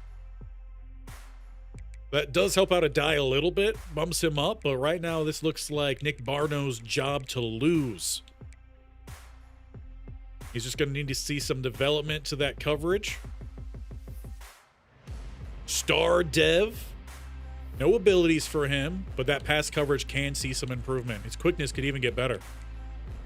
We got some speedy guys for sure. At corner 2, we got some better speed. Hatchet does come in matching the overall of Christic right now. That's what I like to see. Really good man coverage there. Really, really good. That'll help us out, taking the hit a little bit. Gonna need some of these young guys to step up. Weathersby, Brents. Brents doesn't crack into that starting spot. Does he stay on the team long? Neighbors. Lavore probably is already going to be a cut candidate. And then the kickers. We have a bunch of kickers now. Yi and Folk, as mentioned. David Uwezuoke is sitting in a prison in Texas.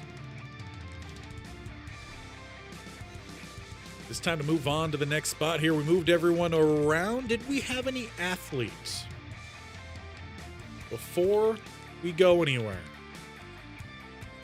No. No athletes. Perfect. I have a feeling I haven't recruited very many athletes. We'll move on. See if we get any good news on player development.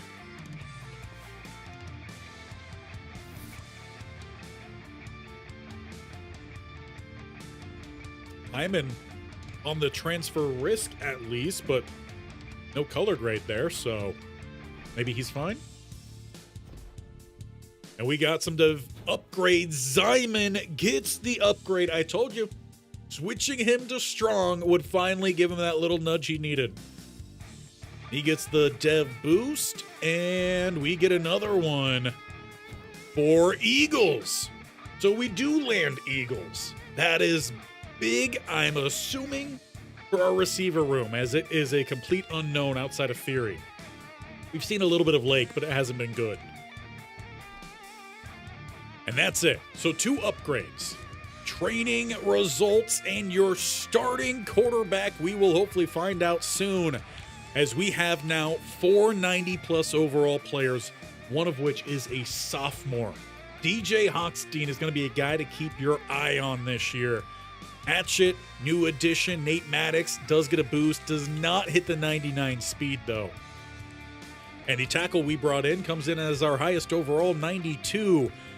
What about that quarterback room? Del Griffin with the +9. I told you guys, keep your eye on Del Griffin. It's a +12 agility, +12 change of direction. His speed, his acceleration doesn't improve. But I think that's fine with this new offense. It's going to be a little bit more pass-focused than it was in the past. Not entirely pass-focused, but probably closer to a 50-50 split. Yvonne Fair +2, Cheeseman +3, +2 for Pringle. So we might have to run some packages maybe with Eli Pringle just to get that speed out on the field at the quarterback spot. I'm thinking some red zone inside, some goal line sets, I think is what we're going to look to do here with Eli Pringle. Throwing power +4 for Del Griffin. He doesn't have the highest of our short accuracies. It's in fact actually second worst. But he does have our second worst deep or medium, with our tied for second best, also tied for our second worst deep. Overall, though, that is a really good jump. And I think it's going to be Del Griffin getting the start. But we will see what Pringle can bring to this team as well. One of these two quarterbacks, I think, gets cut. And it might just be Cheeseman. But awareness is lower. He's got the tie for the worst arm.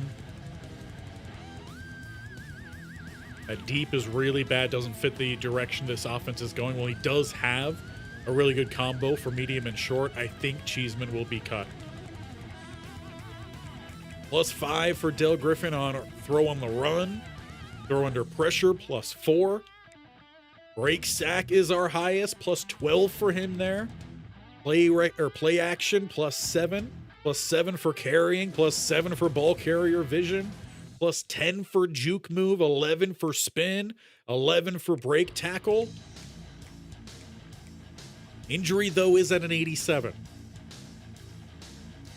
But I think this offense gets handed over to Del Griffin.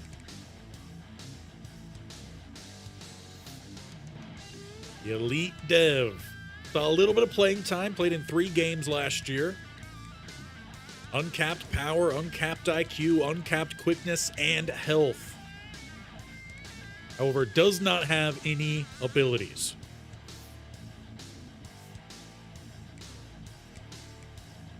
None of these quarterbacks have abilities.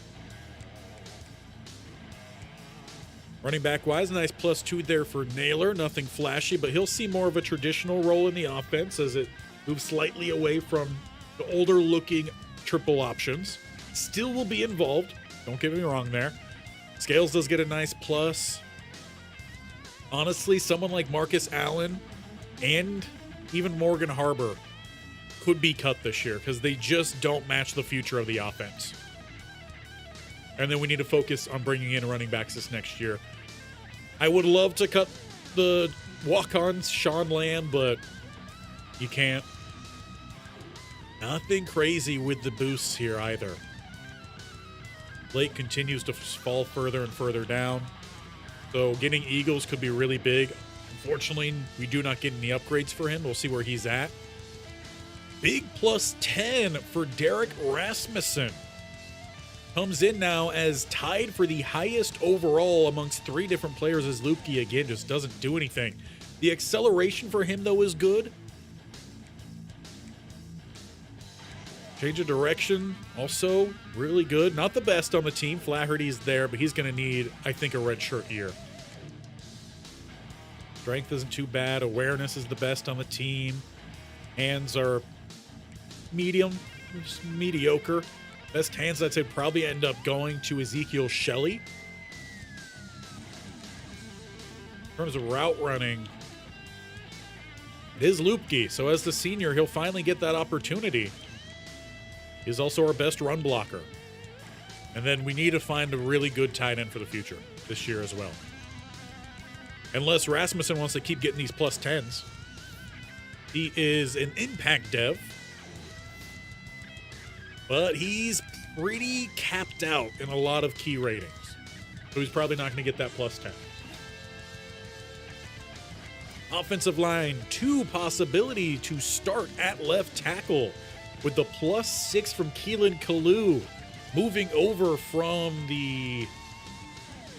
Did we move him? Maybe we didn't actually move him. I don't think we did. Speed is less. Strength, though, is far more. Awareness is better.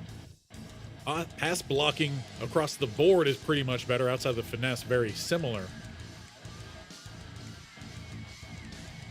Yeah. I think I kind of like Kalu there. Gained 2 pounds in the offseason, standing at 6'8", 299. Stitzer with the +4.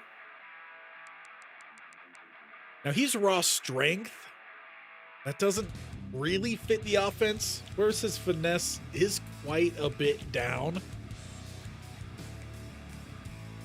The lead blocking is also really good. We'll see how Stitzer does. If he struggles, one of these two could slide into that spot. Matlock gets a nice boost up by 3.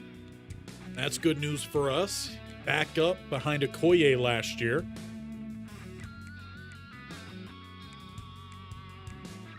some decent ratings.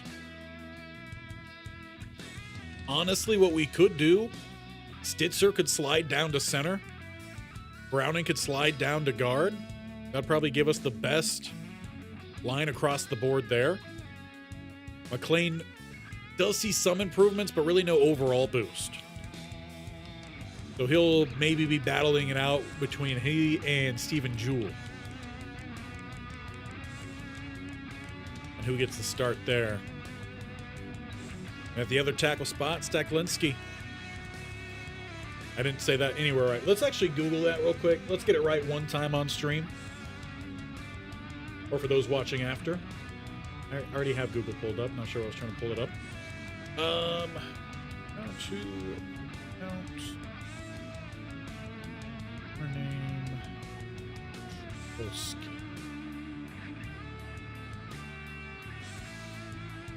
Stakelski. Or Stukelski. I'm gonna go with Stakelski. And we got some guys developing. Dickerson could be a cut candidate if we need. Dominique Wake, a good +5, but none to his speed. Kikaha, only +1 after all that work he did. Probably because it was a more lackluster second half of the season. He does get a plus to his speed, acceleration, agility. +6 there. So Wake will continue to be a starter in the base sets. And I'm going to do more formation subs this year. That will be a thing that we're going to add in to make sure we get in these guys where they really need to be. Like Ben Hardrick really should be that secondary run stopper, I feel like. Because he does have that better block shedding. But the awareness definitely lacks. Good play rec. Strength, though, is better. And then pure power. Definitely has the power there. What's the speed? Really, really bad. I think we might just end up cutting Bertoilet. It's definitely not Bertoilet. It just looks like it. Edge spot, 90 overall for Hochstein. That's another one we need to check.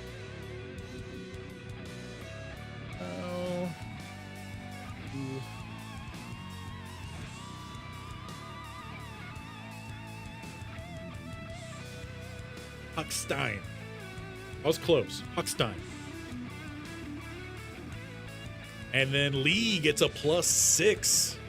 So we're going to be really good at this spot. I think some more rotation at pass rush this year is going to be big for us. Really good strength. Wow. They could go ahead and just sit in at the outside, but they're not good block shed guys. The strength is so good. Tackling so good. We're going to start these guys full-time edge. However, if we struggle against the run to that side, I think Hardrick gets the plug and play over there. Just for base package sets. Or run stop sets. Defensive tackles. Hyman gets a +4. That's what I wanted to see. Strength up to a 98. And does get a boost to the block shedding, which we needed. Power moves +6 for Evan Riggins.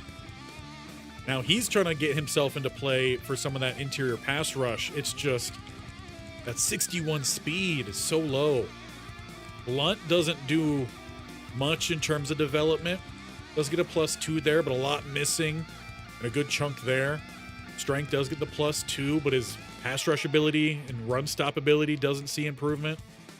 Hit power gets a little bit better. He'll still continue to be one of the one of the pass rushers. But in terms of base downage,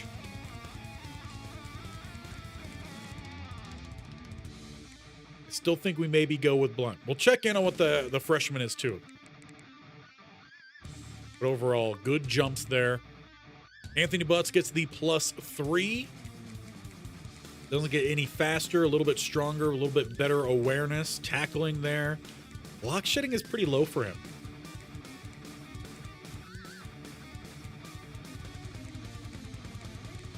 He's not too bad of a cover guy.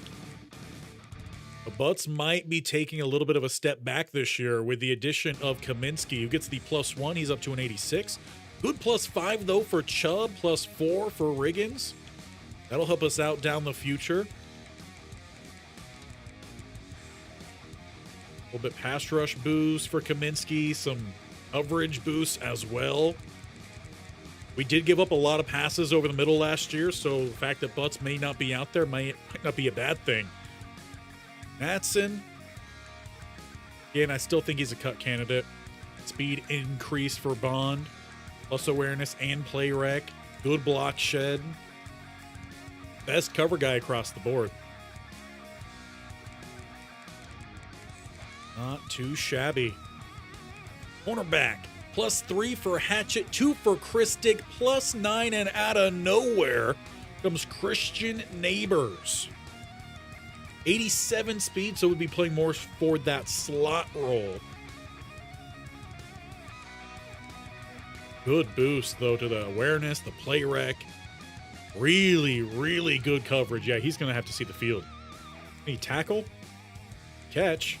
And he can tackle. He's playing in the slot. That's good news for him. Not so much good news for Jamison Brents as he gets jumped also, I believe, by Yearby. Weathersby gets jumped, but he's still got some time to develop. Dog's probably going to get cut. Wow. Big jumps here. +10 in man coverage for John Ogba. What's the press situation look like out here? 81 for Hatchet. That's workable. Christic at 86. We have a future outside guy in Weathersby. He's just got to work a bit on that man coverage. Yeah, we're looking good here in the secondary now. We're finally developing a little bit. We're still having to bring in some talent. Obviously, we brought in Hatchet, but only one this time versus 3 new starters. Means we're finally getting that development there, which is great. And at free, what a jump for Barno. Adai also got a +7, but he's still lagging well behind. Duggar probably will end up getting cut if we need it. 99 speed for Nick Barno. What a signing. And he was just a guy we just gave a waiver 25 points to, so that's a great hit. He's got some play rec in there, awareness. Etching's there. You tackle. That's great. Zyman +5. Finally, Abrams does get a +7 as well. Cheeks could end up being cut. Iverson's probably going to get cut, whether we need to or not. Yeah, Roland Abrams is looking really good. He's going to be ready to take over next year. Just got to work on that awareness. But the man's there. The zone is there. Not as much of a catching guy. Can still tackle. But I am so glad Derek Zyman finally took that step. He's been a 4-year starter. Kicking-wise, he does not improve. And for the Mean Machines, it is going to be an improved bit of awareness and kick power for David Uwe-Zuoke. But that's good because we could redshirt the freshman, give him an extra year to develop while Celestia Yee comes in and hopefully correct some of his troublesomeness over the last few years. But that is a great look for us. We'll run through quickly the devs of these new guys. Griffin, obviously, starter for us, is going to be elite. Pringle was impact. No new running backs. Well, let's wait actually on the dev traits because we don't have all the new guys on this screen. We will get to that point, though. On to the next week.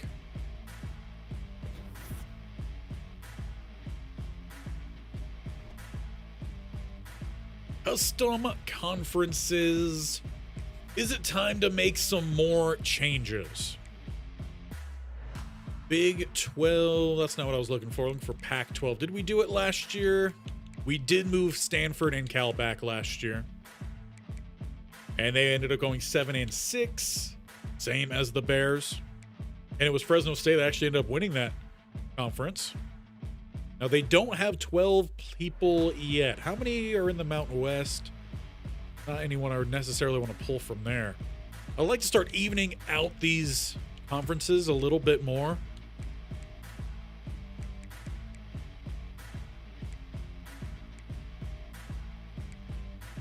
And really, I think that comes down to Big Ten, ACC maybe.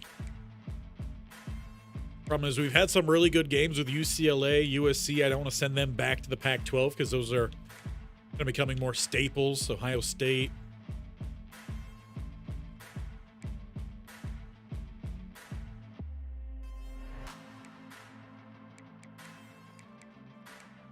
And maybe not making any changes this year. It's honestly at a pretty decent spot, despite it still being pretty wacky. Now, did we like the 9 conference games? Leave it in the chat, in the comments. Did we like the 9 conference games?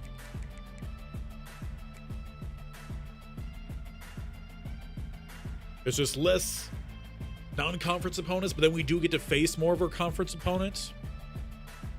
Like, I don't feel like we played Indiana last year. I don't think we played Illinois. I don't remember playing Michigan State. I feel like there's a good number of these guys that we didn't end up playing last year. So I think we stay with 9. But as for next year, leave your guys' thoughts on conference realignments, on if we do with that 9 or 8 games. Always feel free to leave your input on this channel. I always appreciate it.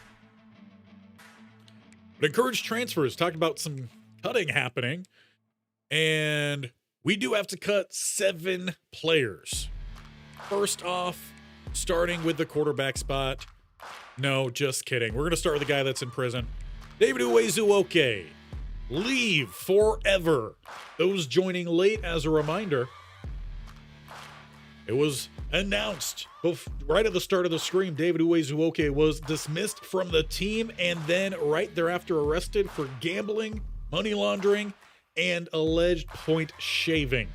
He obviously missed a lot of kicks in really key situations, and because of that, there was an investigation, and they found indeed he was taking some bribes, taking some gambling, with gambling debts. It all led to a long list, and now he's going to go be a kicker for Paul Crew and the Mean Machine. But now we do have 2 kickers in here. Normal dev, though, for Clay Folk. But it's going to give him some time to develop. The kick power a little bit behind, the kick accuracy a little bit behind the senior that we brought in, so he'll get that time. Now we can get to the quarterback. And indeed, I think we are going to go ahead and cut Miles Cheeseman. He has started for us in the past. He just never really seemed to be that guy. We bring in Eli Pringle. He maybe has a chance at the field. Fair also potentially has a chance at seeing some field if Griffin doesn't play well. But Miles Cheeseman's day here on the channel, it is done.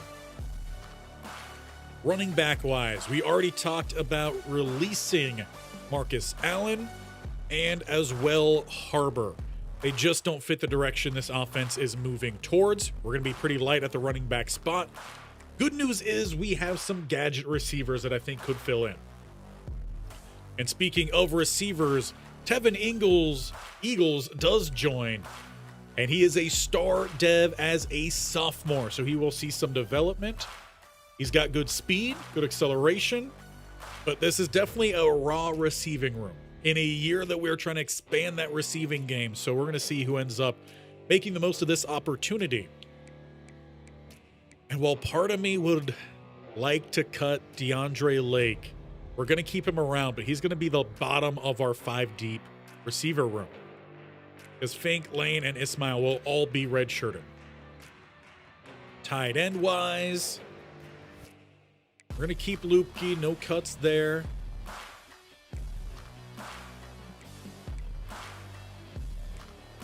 If there is any cut on the line, it's probably Steven Dickerson, but we're going to keep him around for now.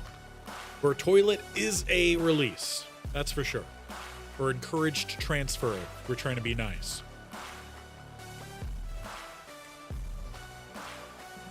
Honestly, Brian Hurley, 68 overall, lacks the speed we're looking for.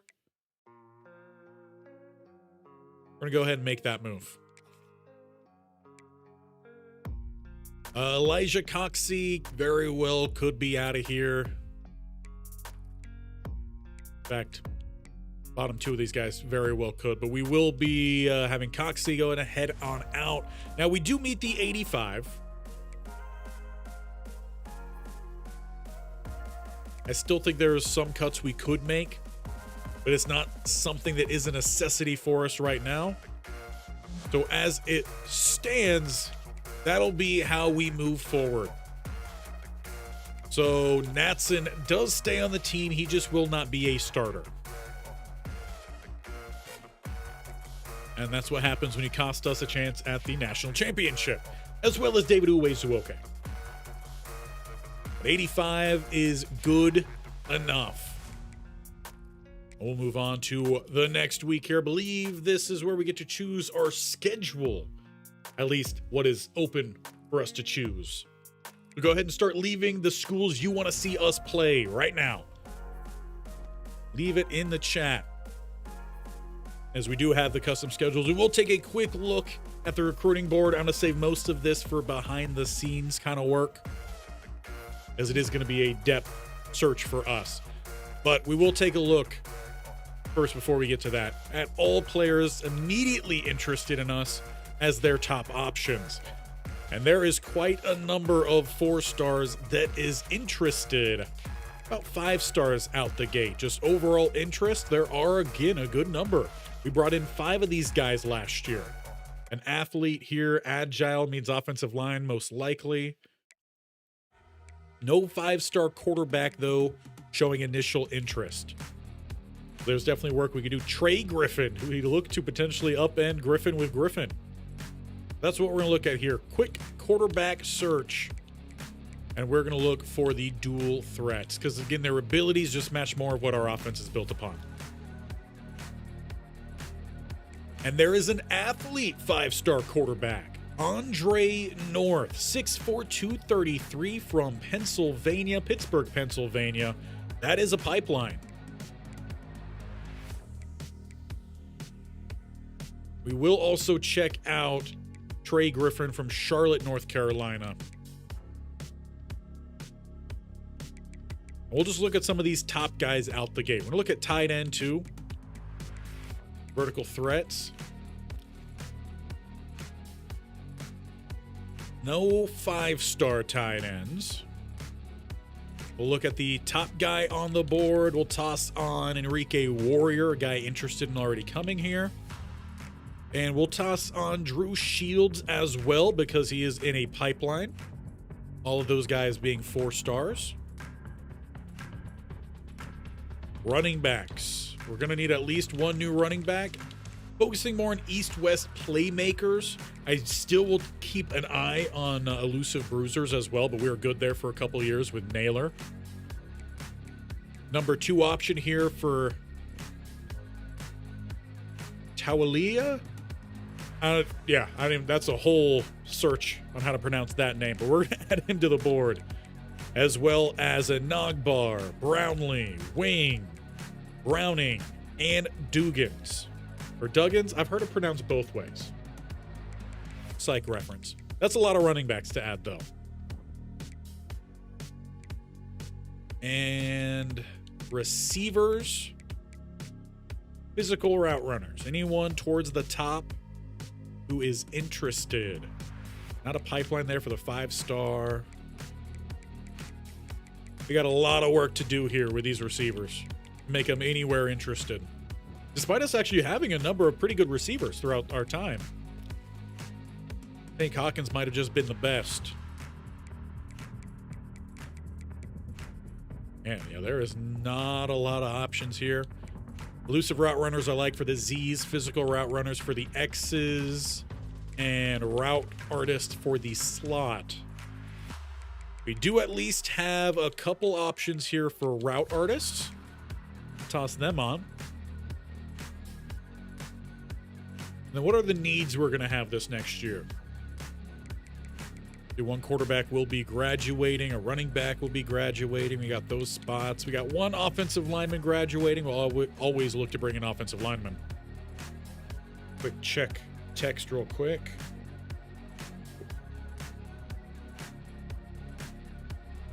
Always gotta love when you delete one notification and then another one pops up. Okay. We do need to look to bring in some edge guys this year.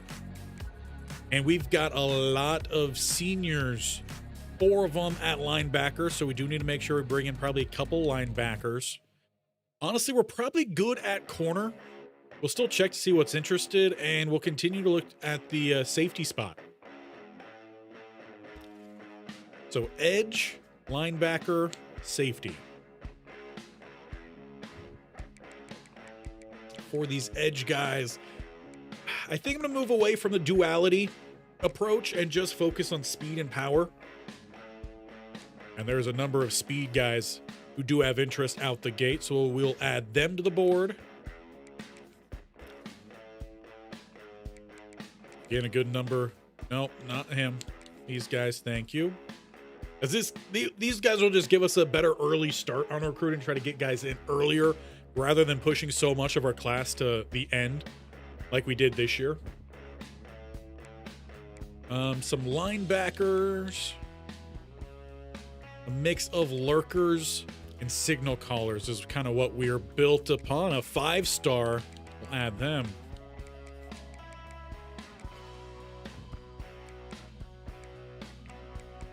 A lot of guys to add already. Might need to thin out the class a little bit. Middle linebacker, signal caller. Another 5-star. Granted, Coach Ty should be bringing in a lot of high-end talent for these linebackers, considering he was a linebacker himself. That leaves us 7 more spots to go look initially at some of these safeties. We finally have a 4-star interested. Alonzo Doxson. And we're going to look at both hybrid and coverage specialist. Another 4-star there. That's what we like to see. Salvador. So just 2 with initial interest. And I said I would do most of this behind the screen. I'll go through all the scouting and stuff behind the screen or behind the scenes. As for corners, we're going to check the bump and runs and the boundaries. No one interested there. What about boundary?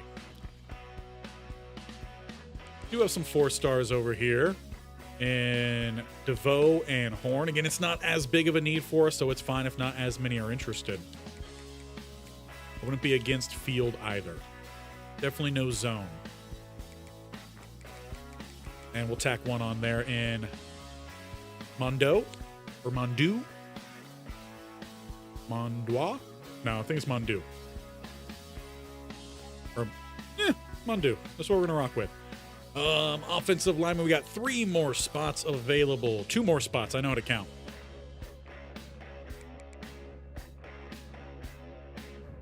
Go in here instead. Offensive tackle, well-rounded. 5-star, gimme. Do we have a well-rounded guard? 5-star. No. Well-rounded center, 5-star. No. I don't like centers being agile, like those to be the guards, but I still will check because there's a 5-star. That's going to be our initial board then. So a lot of good talent we hope to find here. Really matching a lot of the weaker parts of our offense moving forward as we try to redevelop certain positions. We got a lot of edge guys in here. We're going to definitely have to narrow some of that down. That's for sure. But all in all, a good-looking start there, and we will look to wrap things up today. Yeah, we're going to look to wrap things up by setting up our schedule. And again, I'm going to do the scouting, and we will start, if it's a big thing, I'll play a little bit behind the scenes, the practice. If Pringle does end up standing out a little bit, if there's a variety of receivers standing out, I'll incorporate a little snippet at the beginning of Monday's episode before we jump into the first game of the season of some clips from practice Otherwise, it looks like it's Del Griffin and just the typical 1, 2, 3 starters for that receiving group, but that could very well change as the season progresses and your guys' input. So let me know with that. I do not want to start the year against Texas. That's for sure. Let's put that as an open. I wouldn't be against starting against San Jose State. They did just win their conference championship. So for now, let's just slot in Air Force there. San Jose State, are they available? They are. And I would like to go there. Go out to California for the first game. Who were some other guys we wanted to play against? Notre Dame, perhaps? They took a couple guys we were looking to play. We do have USC, Penn State, Illinois, Michigan, Washington, Iowa, Rutgers, UCLA, and Nebraska. We give ourselves a bye later. We do have a bye there.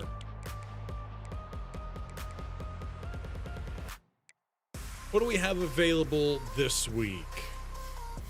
We haven't played Cincinnati in a while. They, however, are not available, at least this week.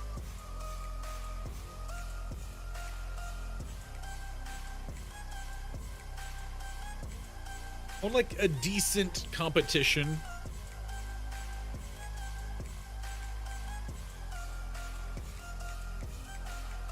Kind of scrolling through these, see what the overalls are. Aggies haven't done a bad job. And Notre Dame is available here week 3.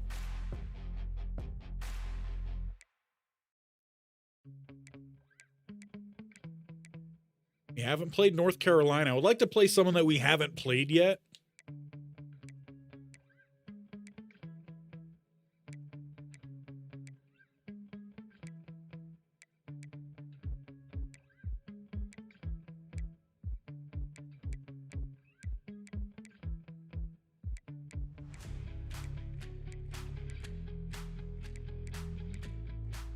I don't think we've played Colorado either.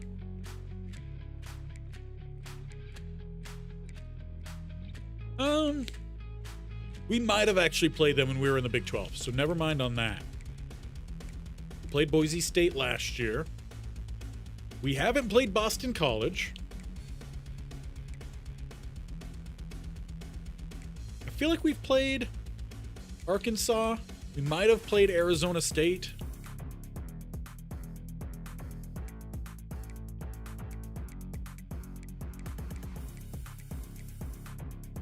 Feeling maybe something like a North Carolina. You know, not a walk in the park game. They're an 84 overall.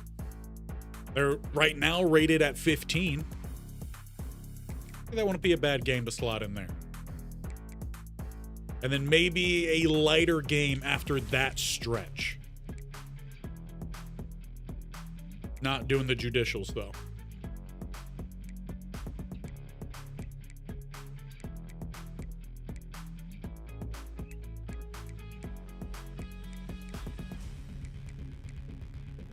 Cincinnati's not available here, no.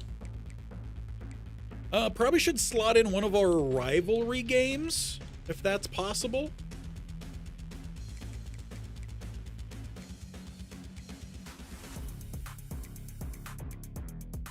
Though they don't have any of the actual rivalries open for this week.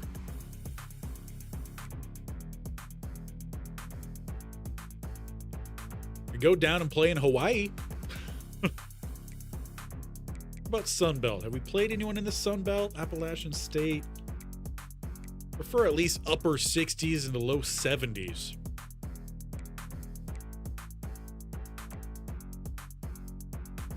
UConn would be an interesting team. I don't think we've ever played against UConn on this channel. And I think they were in the playoffs. I feel like they were in something, a bowl game that we highlighted maybe.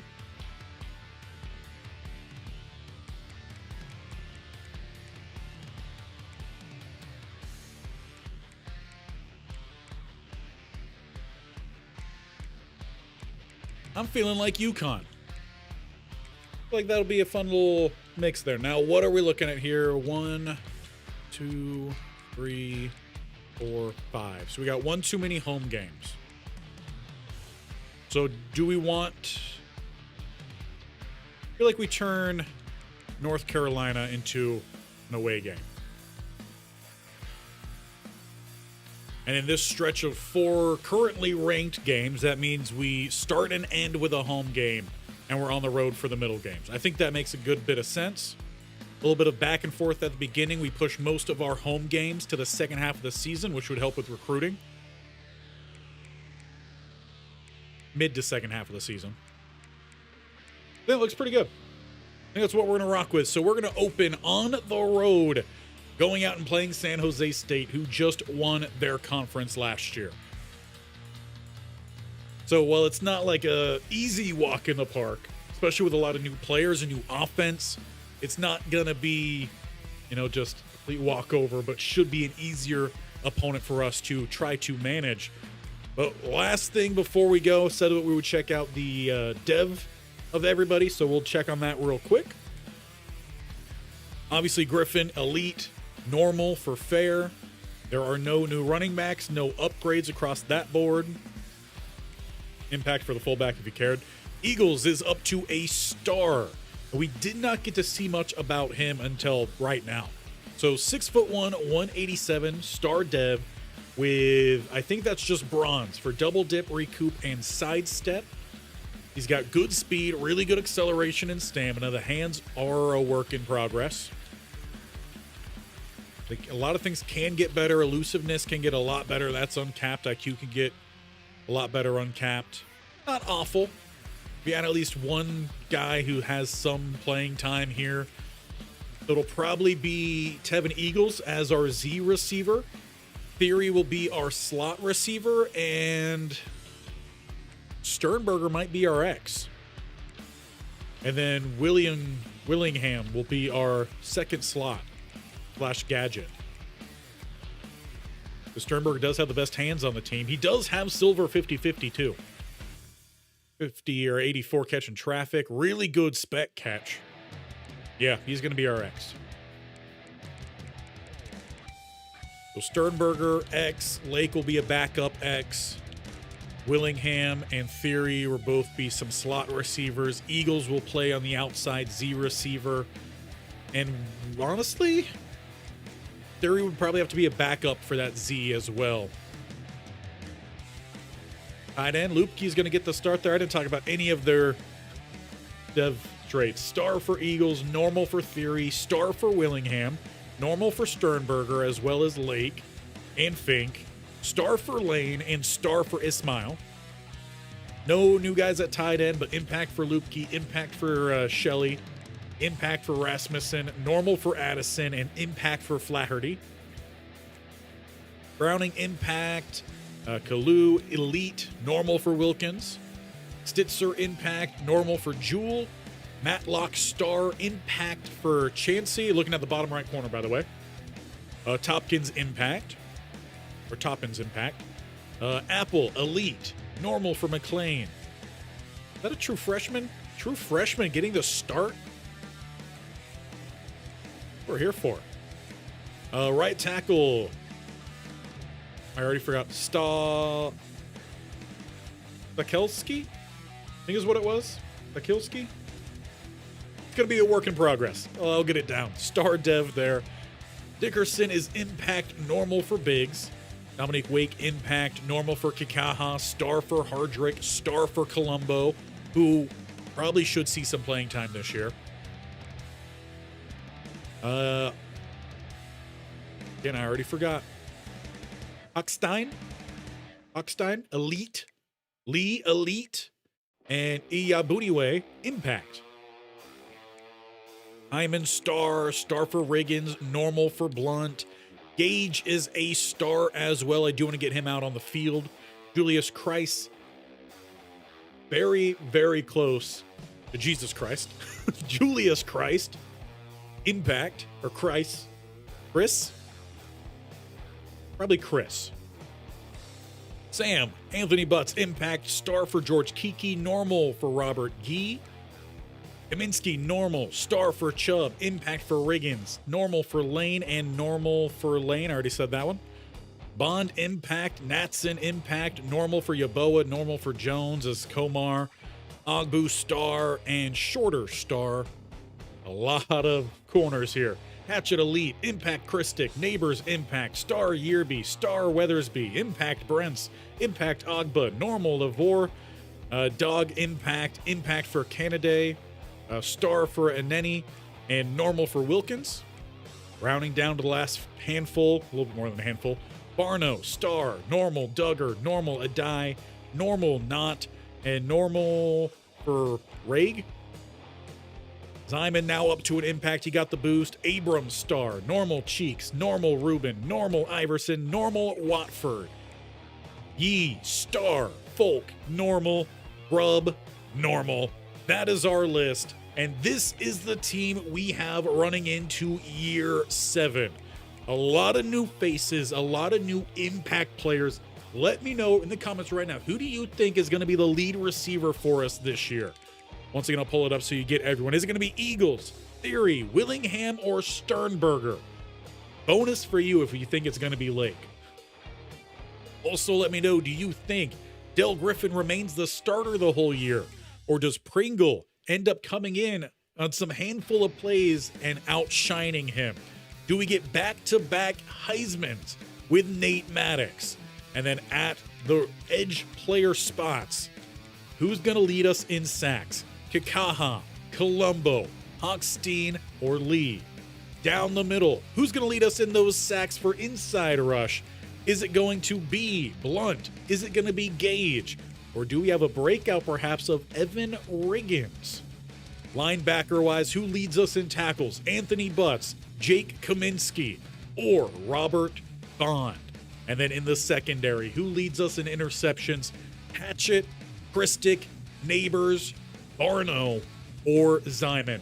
Leave all your guys' thoughts on that, but that will be us done and dusted here today. It was a great offseason. We got a lot of work done. Our best draft class yet. 5 stars. More than Kent State has ever gotten, as this was the first year they ever got a 5-star. Now we've got to make it back to the semis, win that game, and get Coach Ty his second national championship. We need to get at least a repeat here before we are all done and dusted, though we still have a good long time before the next college football. Leave the video a like if you enjoyed, if you watched after, if you watched live, and to make sure you don't miss the start of the season. Hit the bell icon in the bottom right to subscribe, and go ahead and make sure you also are tag teaming that with the bell icon so you get notified of not only when we go live, we'll be going live again on Sunday for the Road to Glory, but when videos go live, as we have another masterclass tomorrow. I think we've got 3 more left for the offense, 1 more left for the defense, and we're going to start bringing in some other things to that series as well. And as mentioned earlier, Monday we start our new season on the road against San Jose State. So until next time, appreciate you guys all for being here, and we'll get ready to face the Spartans and debut the official era of Del Griffin next time and a new offensive scheme. I'm looking forward to it. I hope you guys do too. And just before we hit 3 hours here, see you guys next time.